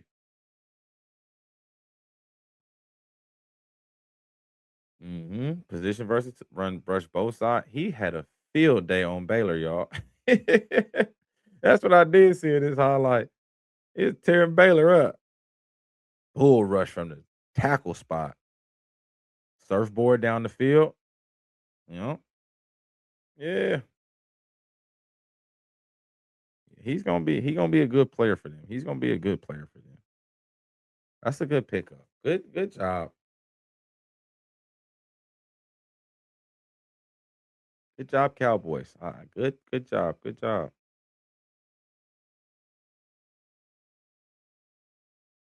He gonna make some plays for y'all. He'll have a chance to make impact early. That's the thing about playing on Dallas. They don't got a lot of talent, so you're gonna get a chance to get after it early and make that impact. You know what I'm saying? So that's gonna be cool. He'll definitely get a chance to contribute as a rookie very, very soon. I like that. I like that. It's been a good draft, man. As dull as it's been, they made it seem, it's been exciting, man. Some good pickups. I think a lot of teams are using the board correctly. Got a couple players that might have fell down the board a little bit. Let's see who I got left on my board. Gerard McCoy, got him as my 16th player. Dylan Thielemann, 20. Emmanuel McNeil Warren, Avion Terrell, Denzel Boston, Amari Cooper, Kendrick Falk, Caden McDonald's, Peter Woods, Kaylor Lomo, Zion Young, Cassius Howard. These are guys I still got ranked in the top 30, bro. Still on the board right now. So again, it's still some talent out there. The Browns pick is in. Who they take with the first pick today? Who the Browns take, y'all? I don't know. Who they take?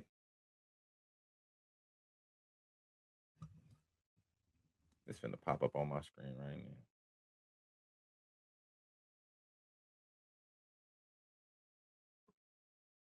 Oh, they went offensive line. That's what they went with the first pick. Offensive line. Let's go receiver or defensive back.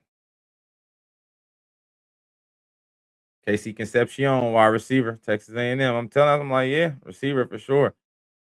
They don't got none.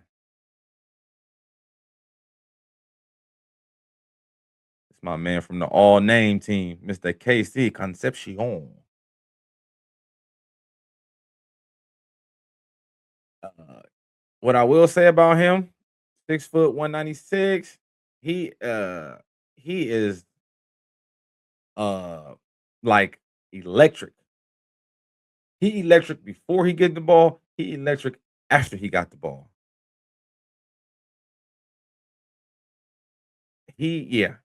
I like KC, and he can play outside. He can play inside.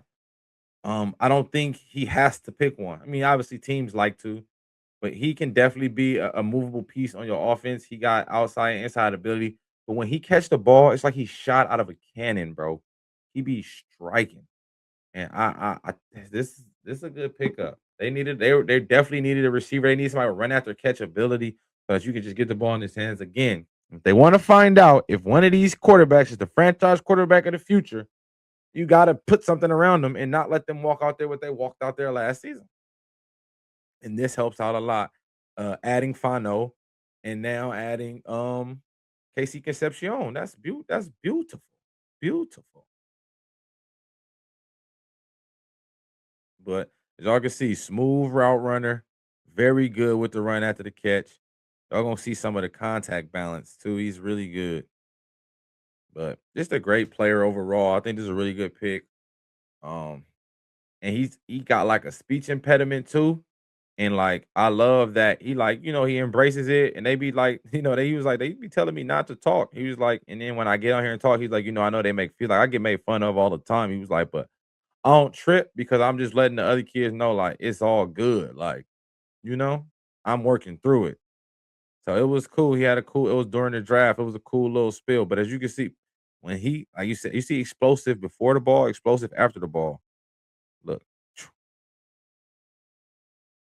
Yep. Yep. That's him. Mr. Concepcion. That's a great pickup. I'm like, they got to. It only made sense. I'm like, they going corner or wide receiver for sure. And now we got the Bears on the clock. The Bears pick is in. Pick 25. Hell of a year for the Bears. They did their thing. And I can't be mad at that. Won the division. And told everybody shake the spot. It's on us. Caleb Williams played well. Coach Ben Johnson coached them boys up like nobody's business. Yeah, man. Casey Concepcion, dog. Good pickup. Good flipping pickup. Good pickup, Browns. Good draft so far, Browns. Way to not waste the picks, man. Way to not waste the picks. Two good moves. Two good moves. I like Concepcion for sure. Bears on the clock. I think Bears could use interior offensive line. They could use the edge. I'm gonna just say D line because they could use the edge rusher to go next to Montez Sweat too. So I'm gonna say they go in D line. And we still got a lot of them on the board. We still got a nice amount of them. I don't need a running back, need tight end. Yeah, it's gotta be something on defense. It feels like it's gotta be a defensive play.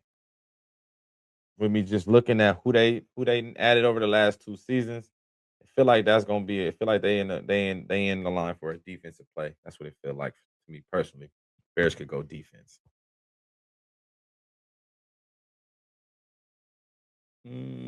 Yeah, I like defense. Bears had a great season this year though. I can't complain. That was a nice season. They put on for the city. And they're working on trying to get a new stadium. Obviously not in Chicago, but they won't be the first or the last people to be a team playing somewhere else close by the city that they repping. So it is what it is. As long as it's a nice stadium and it's an upgrade, you ain't tripping. They gonna play. They gonna still be called the Chicago Bears too.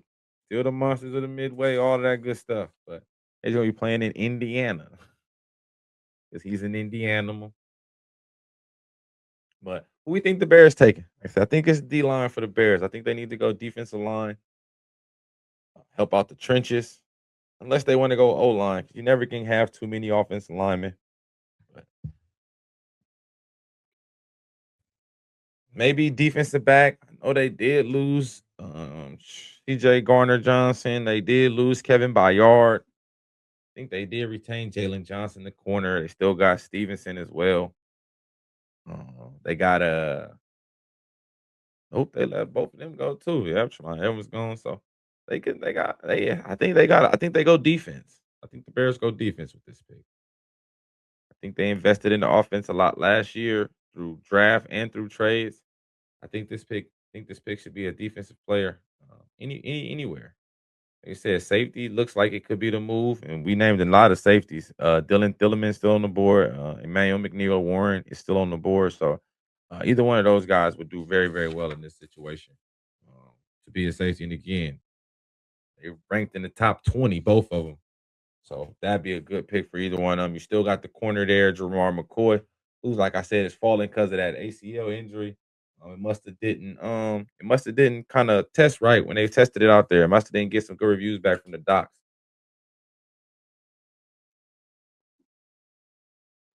But we're gonna see very, very shortly who they take. We got 7 more picks, gentlemen. Thank y'all for being here with me. We almost on 3 hours, man. I appreciate everybody who been popping in and out. All the likes, the loves, sad face from Rick, all of the comments. I appreciate y'all for sure, for sure. Definitely appreciate the love. Felt it in this thing. But definitely start trying to do these lives a little more. Maybe Sundays I'll start doing the lives. Houston Texans trade up for pick 26. So they just swap with Buffalo. I'll get the deals. Certainly. But that's what I did. Just get Texas move up to pick 26. Bears to look Dylan Thielemann. I said they needed a safety. I'm like, they lost both their safeties. Garner Johnson and Kevin Byard. They lost them both. So yeah, that was a good pickup. Very, very good pickup. He's a really good player. He spent first 2 years at Purdue and wowed at Purdue, and then parlayed that into, you know what I'm saying, a little leftover career at Oregon, man. And really good player. He can play center field and he can play in the box. And I mean that's a lot of the safeties that's gonna get picked in the earlier rounds. I will say that a lot of the safeties that's gonna get picked in the first round, most of them can do more than just either play over the top or play in the box. Most of them are going to be position versatile and be able to do multiple things at multiple times. Got my pen? Yeah, anyone will do. I go one in my backpack, but anyone will do. But Dylan Thielemann, hell of a pickup. Again, plug and play players gonna start for them. Can sit over the top. Can play single high. Can play 2-man. And again, can come down and play in the box. So he's definitely again position versatility. That boy look cool at the draft too. But I like this. I like this pick. He reminds me of Harrison Smith from the Vikings or formerly of the Vikings. I thought the Vikings was gonna get him to replace him. But they didn't. But this kid and he's faster. You all good.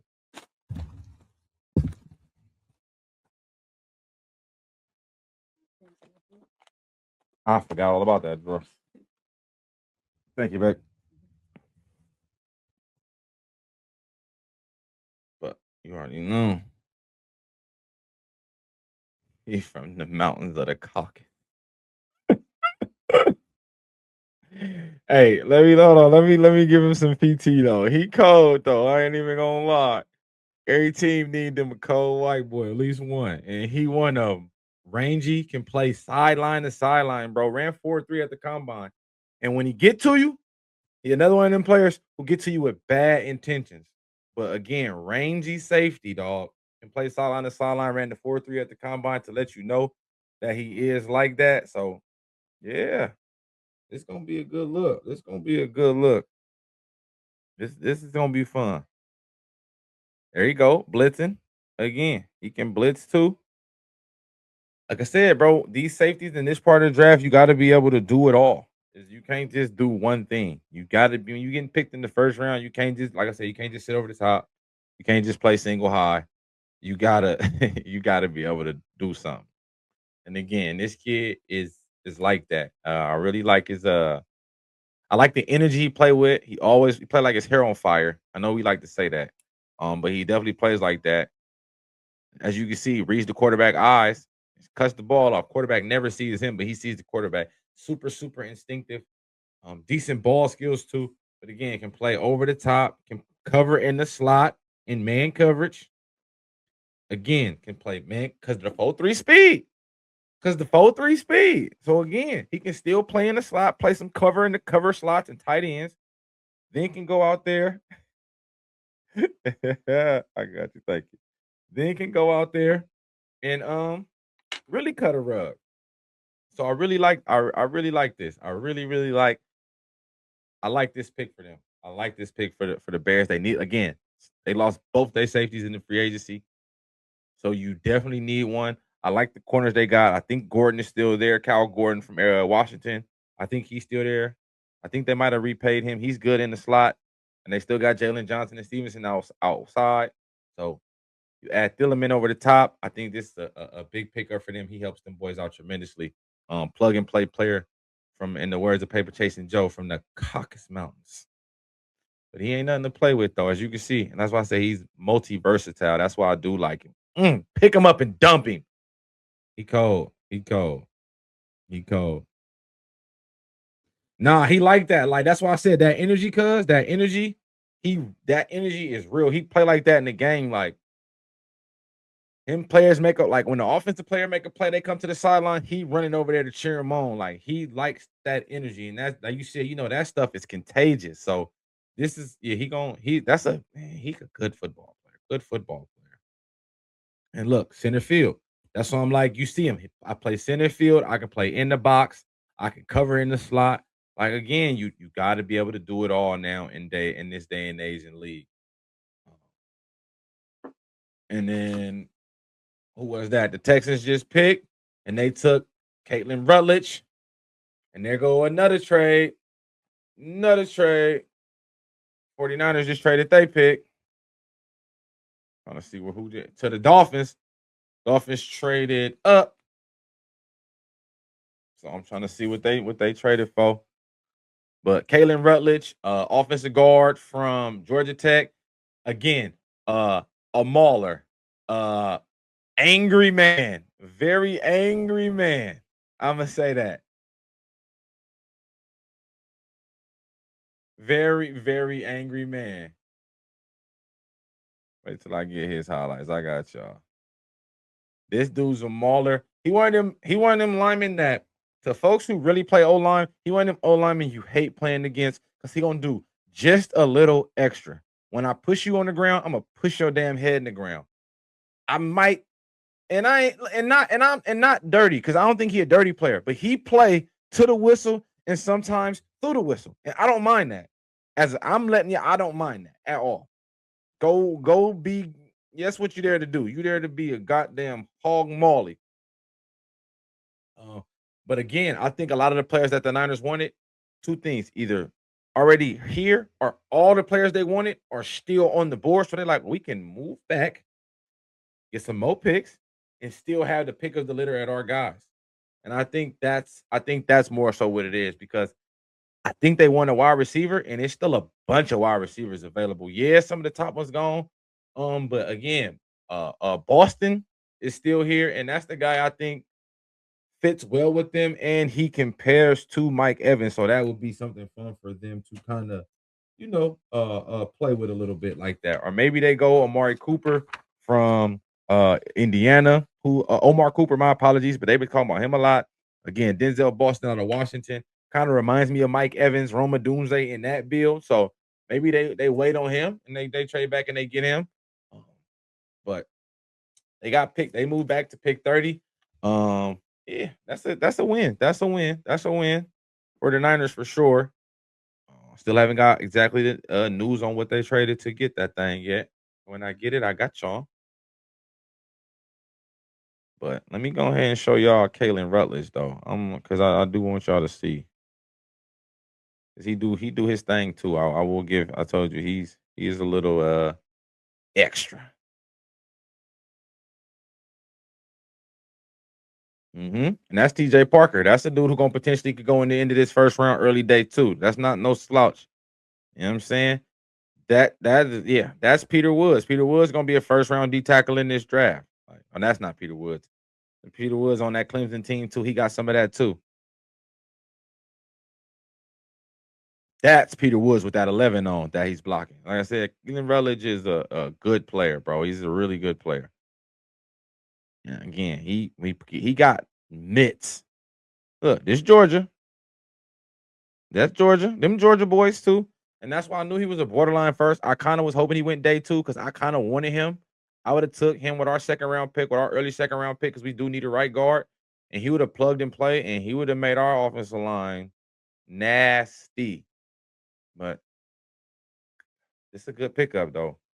I hate the Texans got him, but it is a good pickup for them, though. They needed it. They again, CJ Stroud sacked numerous of times, a bunch of fumbles. You fumble the ball because you're getting hit. So, you know what I'm saying? To be able to add some interior help, Helps them out a lot tremendously. And again, this is probably one of the better interior guards in the draft. Again, like I said, good feet, good hands. Played at Georgia Tech this year where they run the ball a lot. And again, started to throw a little bit more as they developed. And he continued to excel in the offense. And I think he has a chance to be a very good player for the Texans, man. And I hate that sometimes. Don't you just hate when teams that yes, Dolphins trade up. Yeah, Dolphins traded up with the Niners. So we finna see Dolphins on the clock right now. And again, it's another team that can use anything. They can use anything. They went O line in the first one. I think they go wide receiver now. I think unless they want to go edge, just a bunch of edges still available. Edge or wide receiver is what they should do. That's what I think edge or wide receiver is the pick here. Oh, cornerback. Mm, Chris Johnson. Okay, I like. I had a day 2 grade on him. I thought he could go back into the first again. This is what I will say. Some of these dudes I got a day 2 grade on. Some of these first round dudes got day 2 grades, but again, somebody got to get moved up to draft. But now again, you drafting for traits, 6 feet tall, 193 pounds. Um, could have left San Diego State. Multiple teams. He would have been one of the number one play. Would have been the number one DB in the portal if he would have came out. Multiple teams kicked down his door to get him, but he stayed faithful because he was like, if these teams want me that bad, that means I'm gonna go to the league regardless. And that was kind of what he said, and I respected that when I watched his interview, and he said that he was like, team said that I was going, that I was a first round talent. So like, if I'm first round, I'm first round no matter what team I'm on. And he showed that because here he is now, first round pick out of San Diego State. So I ain't mad at it. I liked him. I caught on to him a little late because they started talking about him during the season. They started talking about him like during the college year. So I had went to go kind of watch like 1 or 2 San Diego State games, and I was like, oh, okay, he not bad. And he get tried a little bit, but not a lot. But yeah, this was a good pickup for the Dolphins. Again, tall, rangy corner. And again, they can use anything. They need everything. The Dolphins need everything. They traded the whole team. Again, they got 13 picks, and they're probably going to use all 13. Well, they just traded a little bit up to the Niners to move up. So maybe they used the extra pick or two to give to the Niners to move up. I still haven't got the deets on that yet. Somebody, somebody get them details on what the Niners got from the Dolphins to get that. Throw that in the chat for you, boy. I haven't seen that yet. But while we wait on that, let me go ahead and put that boy Chris Johnson his film on so we can see again. And this was last season. 4 picks, 9 passes defended, forced fumble, sack, 49 tackles. And I think the Bills just traded with the Patriots. Hey, y'all. How many trades is that? Hey, your boy was on fire. That's at least 4. Maybe 5 now. That's about 5 trades. I called it. I said 5 trades. I'm gonna count my linemen out in a minute too. But I like Chris Johnson as a corner. Patriots on the clock. They can go O line, D line, or maybe wide receiver. But yeah, O line. There it go. My first choice is O line. Caleb Lomo, tackle out of Utah. And this is the funny thing. Caleb Lomo played left tackle. Guess who else played left tackle? Will Campbell, who they took with the 5th pick last year.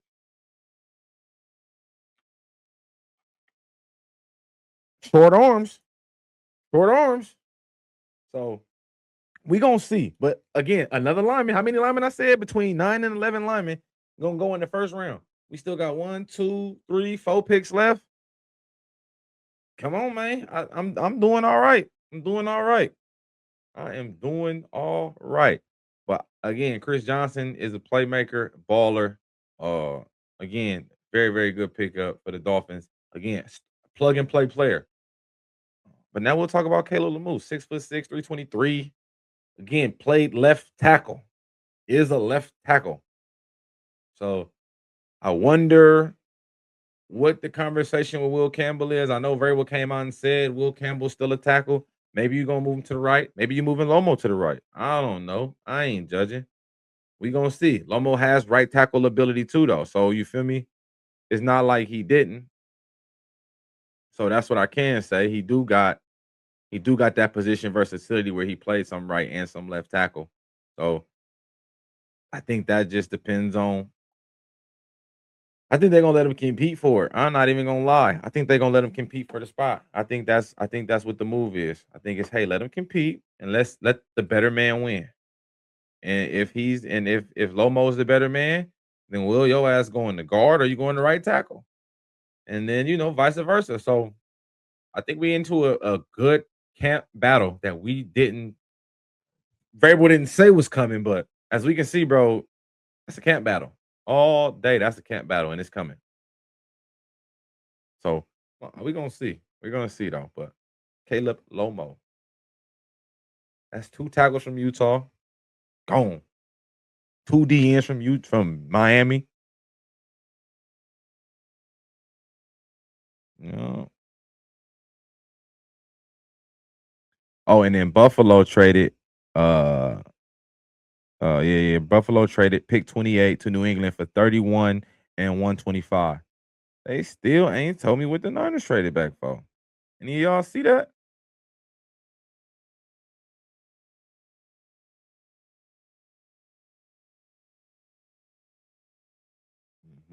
Caleb Lomo. Caleb Lomo is a problem though. He's gonna be a good player. Like I said, where they play him at is gonna be the big mystery. This is another interesting pick because, like I said, they said after the year, after the Super Bowl and all that shit to Will Campbell, they kept saying, "Hey, he's our starting tackle. He's our that." Then you go get this guy. All right, let me find out. But again, I think it is gonna be a competition, and may the best man win. The competition only makes you better. I think that's really what it do. Competition reveals character.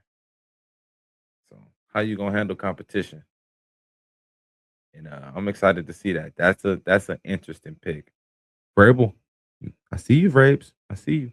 I know you got some other going on, but I see you, Coach. You're still my guy. There's still love here, man. There's still love here. Chiefs got their official second pick, bro. What if they get, bro? What if they get Jermon McCoy, bro? He's my highest rated player left on the board. He's the highest rated player left on my board, 16 rated player, bro. If they traded back twice, oh no, traded up once and then traded back and got, bro.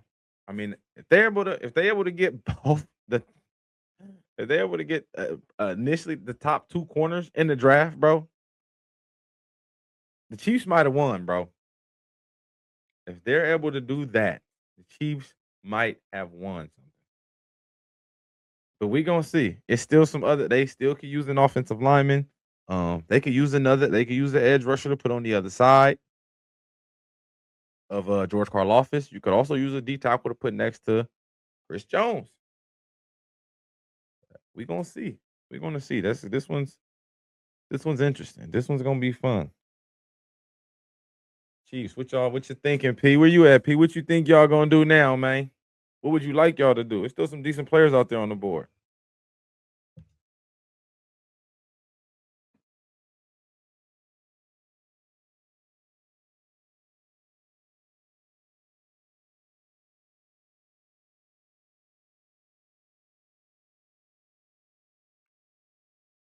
Oh yeah. Shout out to D-Lo. We had 7 trades.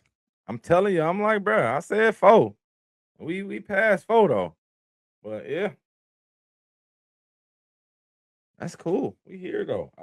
They said, hey, the GM of the Chiefs, he said it was going Brent Veach. He said it was gonna be trade central. There's gonna be a lot of people moving up. And 9 O line, I'm right there. I'll take it. If we get to 10, that'll be a little bit better just for my mental. Cause I said between 9 and 11. If I can get 10, that'll be cool. But I figured, bro. I'm like, bro, because again, you can't a lineman, you can't coach them linemen. You can't have too many O linemen for sure, especially with position versatility. Mhm. Yeah, here we go. Chiefs on the clock. They might go Zion Young, either Zion Young, the edge out of Missouri, or Jamar McCoy, the cornerback from Tennessee, and they getting both corners. That'd be lit.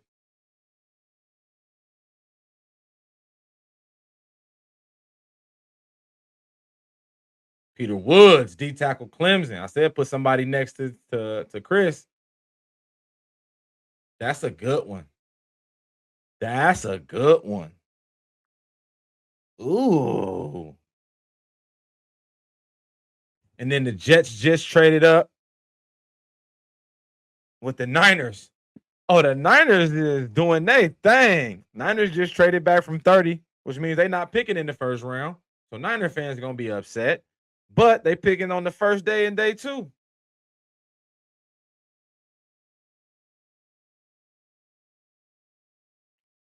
They got pick 33 though. So they're gonna probably have like, and I guess so much talent left. Frisco traded that thing. They traded that. They traded that to New York, cut. I'm looking at that right now. And now let's go check out Big Peter Woods, though. Peter Woods is a problem. Might be my cousin. We took the S off our names. So he could be my cousin. But Peter Woods is athletic. You already know. Whenever D linemen wear single digits or team numbers or 11 in his case, like okay, he really good. He a baller. He's a baller. But yeah, Peter Woods is a really good player. Again, inside, outside. He can rush a little bit from the edge, but he's an interior. He's an interior rusher. Interior. Y'all laughing at me. But he's more of an interior rusher, but he can rush and stop the run. He's going that's a him and Chris Jones in the middle, bro. That's gonna be a fun little duo now in that middle. That helps out a lot. Again, helps stop the run. 'Cause he's a two gapper. He can take up two gaps. He's a big man. He can play nose right over the center. You know what I'm saying? Like position versatility. That's why I said he can play the one, he can play the two or the three, he can play zero. Right over the center, double team, shed block, chase down. I love it. I love it.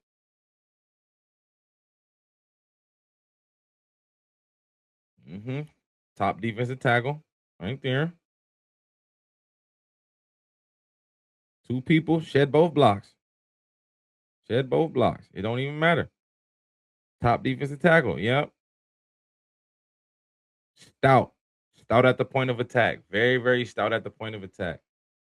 The Jets trade back in. I don't know who the Jets could be getting. If the Jets draft Carson Beck, no, I think I'll break this TV. Boy, but I think they traded back in to get Jamal McCoy, maybe, because they still need a corner.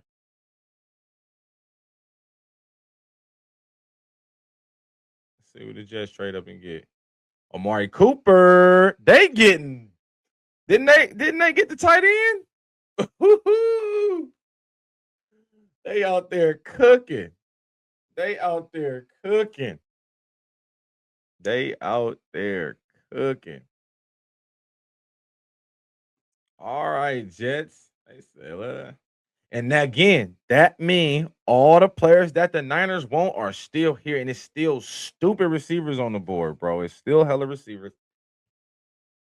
It's still a bunch of it's still a good amount of O linemen. It's still a bunch of safeties. It's still corners. Hey, whatever they need, whatever their need is, it's still all of that. That's all still here. So yeah, this one. Yeah, this was a good one. This was a good pickup. Obviously, he got that big catch in the game versus uh Penn State, which was a really nice catch. More of a better catch than a better throw. But and this is what I will say about him. He was here for 4 years. And he didn't take off until this year. And again, that's not a knock on him. It's like, and they made the college football playoff last year when in Cignetti's first year. They made the CFP. They lost in the second round, first round, but they made it. And they ain't even have Mendoza. Then you get a good quarterback, and he was decent the year without Mendoza, but he wasn't leading the team in all statistical categories good. But no, he's a playmaker. He's a playmaker. He's good and run after the catch. Natural slot receiver. So now you add the slot. You got the tight end. You still got Garrett Wilson. They still got Brees Hall. bro, whoever they bring in at quarterback in the 2027 draft, they better not hit. I mean, they better not miss. They better not miss. I think the Bills got to go defense. They traded and got DJ Moore, or I would have said wide receiver. Every time.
There I go. Hello, hello. Mic check, mic check. Oh, it's happening again. I just seen that it turns off. There I go. We back. That's why you there, DJ. Thank you, sir. But I said Zion Young or Cassius Howard would be the speed edge rushers if that's what we're gonna go with, cuz. Or we're gonna take an interior offensive lineman because we still do need a guard.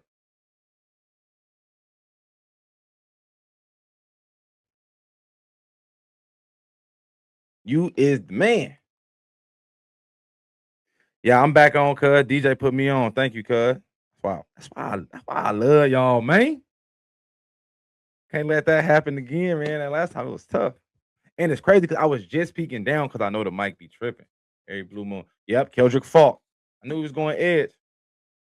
And I had him rated as the highest edge out of all the three I named.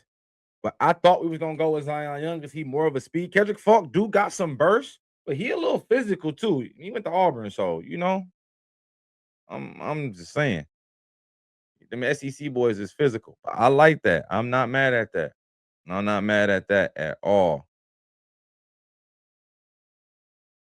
Yes, sir. And he was at the draft. Okay, okay. And we got our two biggest needs in the first round: corner, wide receiver, and edge rusher. We got them both. Got them in the first round. Probably had to trade pick. So I think we had 35, 36 in the second round. So yeah, we'll fall.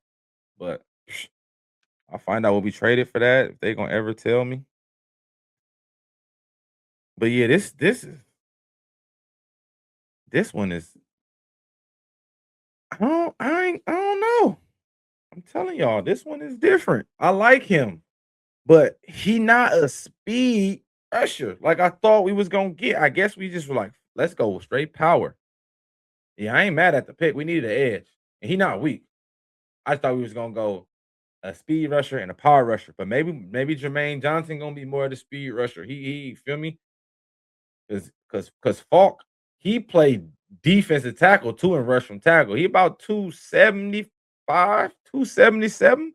Like that's that's a that's a good summer away from a D tackle.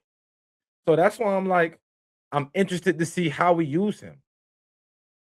Because again, bro, he's my highest rated edge rusher available. So I'm not mad at that. We took the best available edge rusher. I can't. Oh, cuz I'm about to buy all the new I just ain't bought it yet because I want to make sure I didn't want to wear it at the draft today and been hot that we was drafting stupid stuff. So I was waiting. But I'm gonna get a hat. I'm gonna get a couple of shirts. I just that the new stuff kind of been fire. So I'm definitely gonna cop some of that. Tighten up. But yeah. I like Falk. Like I said, he's my highest rated end left. He was 25. And then I got Zion Young and Cassius Howell 29 and 30. So it's not a big gap in between. But it is a gap. And he is the better of them. But like I said, I thought we was going for speed. But like I said, I like this. Because we went and got our position in need. Look at that. They got him listed at 276. That's what I'm saying. Like, this is not a little man. But again, he not like slow. Like, he got some burst to him. Like, he got some burst. He has wiggle. And he rushed inside and outside. So you always like position versatility with your first round pick. Um, I got to put the film on. Like it's even plays where they line him up at nose tackle, bro. Like he like that. But you already know the eye in the sky. Man, I was just looking for some new slides. Yeah. Cuz that's what I said. 277 for sure. He for sure position versatile. He gonna be able to rush next to Jeff too sometimes, and then we can let Jermaine Johnson and Ofemi, who we drafted last year, who got hurt, rookie edge rusher, we can let them rush off the edges. But yeah, this guy plays inside, plays outside, and again, he wear that 277 really, really well. As you can see, if you look at his frame, like he not like wide, like he still got a slender build because I think he like 6'5", 6'6". So he's definitely wear the 277 well. But when you 277, you can play inside and outside. I do think that helps out. I this and my comparison, and again, but these dudes play defensive end slash defensive tackle would be like before they went to full time defensive tackles. But DeForest Buckner, Eric Armstead, he reminds me of those type of players. Like they're huge, but they were playing in for a long time in their career before they went to full time defensive tackles, and they still were all worldly at tackle as well. So it's not a bad thing at all. And as you can see, he uses his hands. He play on the edge. He long, violent hands, violent hands. You always see when he touched somebody, they helmet joke back a little bit. Violent hands. You can't teach that. Violent hands. Look at him. Violent hands, man. You cannot teach that. And Buff, we traded pick 35 and hold on. Damn, we cashed out cuz I don't like that. We gave up the 35th pick, which is second round, a third rounder, and a fourth. I don't like all that we gave up for him. I ain't gonna say that. I don't really like all that. But again, bro, a position of need. It was needed. So I ain't gonna jump out the gym. But because we did need the edge rush. Seahawks, last pick in the draft, Mr. Irrelevant. They might go Jamar McCoy, the cornerback from Tennessee. They lost two corners and a safety in free agency. Or did they bring Josh Jobe back? Did they bring Josh Jobe back? I know they lost Woolen. Were they able to bring Jobe back? If they didn't, all they got is Witherspoon. So maybe they go defensive back and take my highest rated player left on the board. Him and Denzel Boston.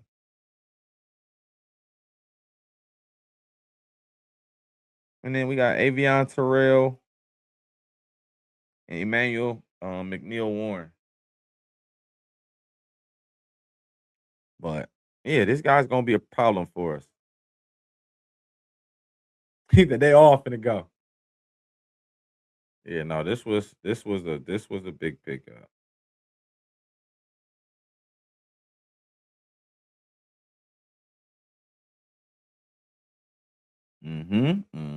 Boy's a problem. For the last pick in the draft, in the first round, I should say. Let's see. Either running back, cornerback is my pick. Yeah, that's my pick. Running back or cornerback. I don't think they should take the running back though, but everybody keeps saying they want to replace Kenneth Walker. I'm like, bro, all the running backs still in the draft. You don't need to rush. They all still here. But I know they think that it's gonna be a good run of them soon. And they really took the running back too. Yeah. So I called that. Said cornerback or wide receiver. I mean, cornerback or running back. Great pickup. Great pickup. I wouldn't have took him there, but again, they literally was saying the only reason why he didn't go crazy is because he had to play with Jeremiah Love. So if that's really what it is, then all right, I'm gonna give him that pass.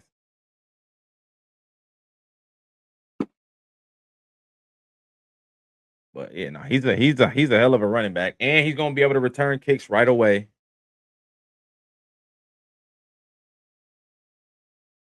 But again, he played again with arguably the best player in the draft, so it was hard for him to really get on. But again, he's super explosive. His change of direction is beautiful. Very shifty. Gets in and out of his cuts. Gets in and out of his cuts really smoothly transitioning.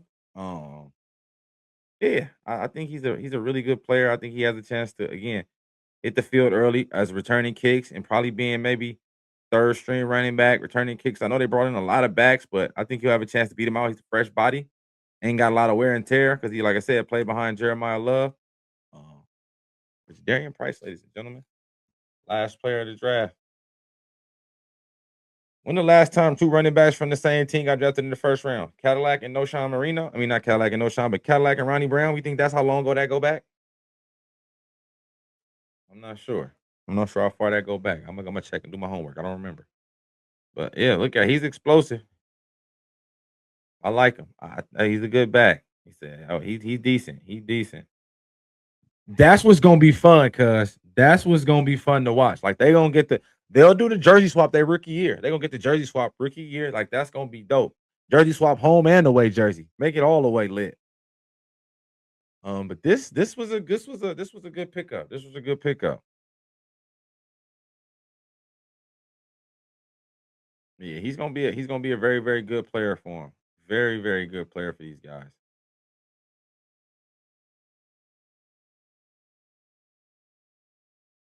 One cut go. He like to cut. He does love to cut across the field. And look, contact balance. Contact balance. One thing the Notre Dame running backs gonna have is some good contact balance. I give them that. Look, right on cue. Another one. And that's going all the way back. Jerome Bettis, Kyron Williams. There's a handful of these dudes. So I was just talking about like, they have really good contact balance.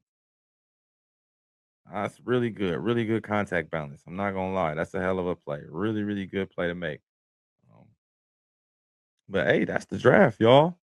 We just rocked out for 3.5, almost 4 hours. Might get close to 4 hours when I finish up talking to y'all. But hey, I appreciate everybody for tuning in. Uh, well, man, hey, make sure y'all tune in to the Sunday episode. We're gonna have a lot of catching up to do. Might do a double episode to finish up on Sunday. Or maybe Saturday night after the draft. I'll do a draft wrap up. Won't see y'all tomorrow for Friday. Won't see y'all. So yeah, we won't see y'all on Friday. And then yeah, Saturday, I think I might pop out on y'all Saturday night, man. I might pop out on y'all Saturday night to do the damn thing. Go live again and just wrap up the draft.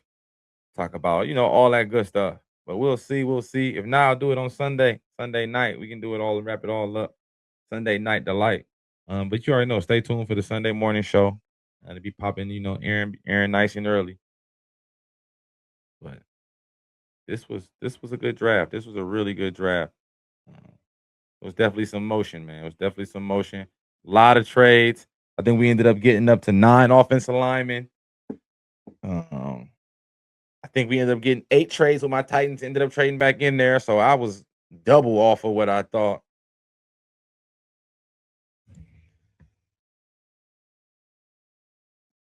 What 2 running backs?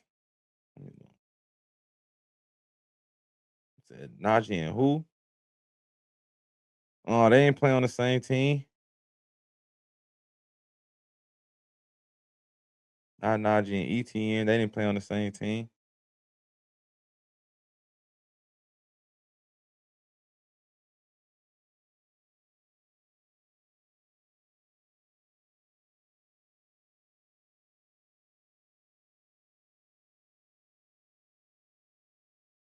That's my last little fun fact I want to do before I get up out of here. There it go. 2008, Darren McFadden and Felix Jones. Darren McFadden went 4, Felix Jones went 22. There it is. There go the last two.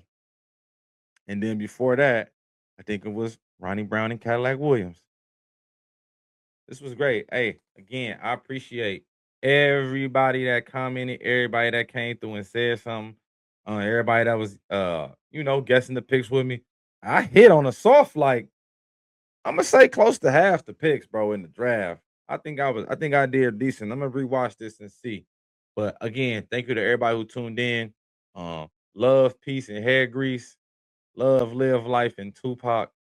You already know. Tell a friend, tell a neighbor, tell an enemy, tell your mama, tell your daddy, tell your sister, tell your brother. Anybody that loves some sports and like good sports, tell them make sure they tune into the Bringing the Wood podcast Tuesdays, Thursdays, and Sundays for all your latest on sports. And you already know, I'm your host, D Wood, and I just brought the wood. Peace. You've been locked into Bringing the Wood. No soft takes, no watered down debates. If it's in the game, we bring it head on. Until next time, stay locked in.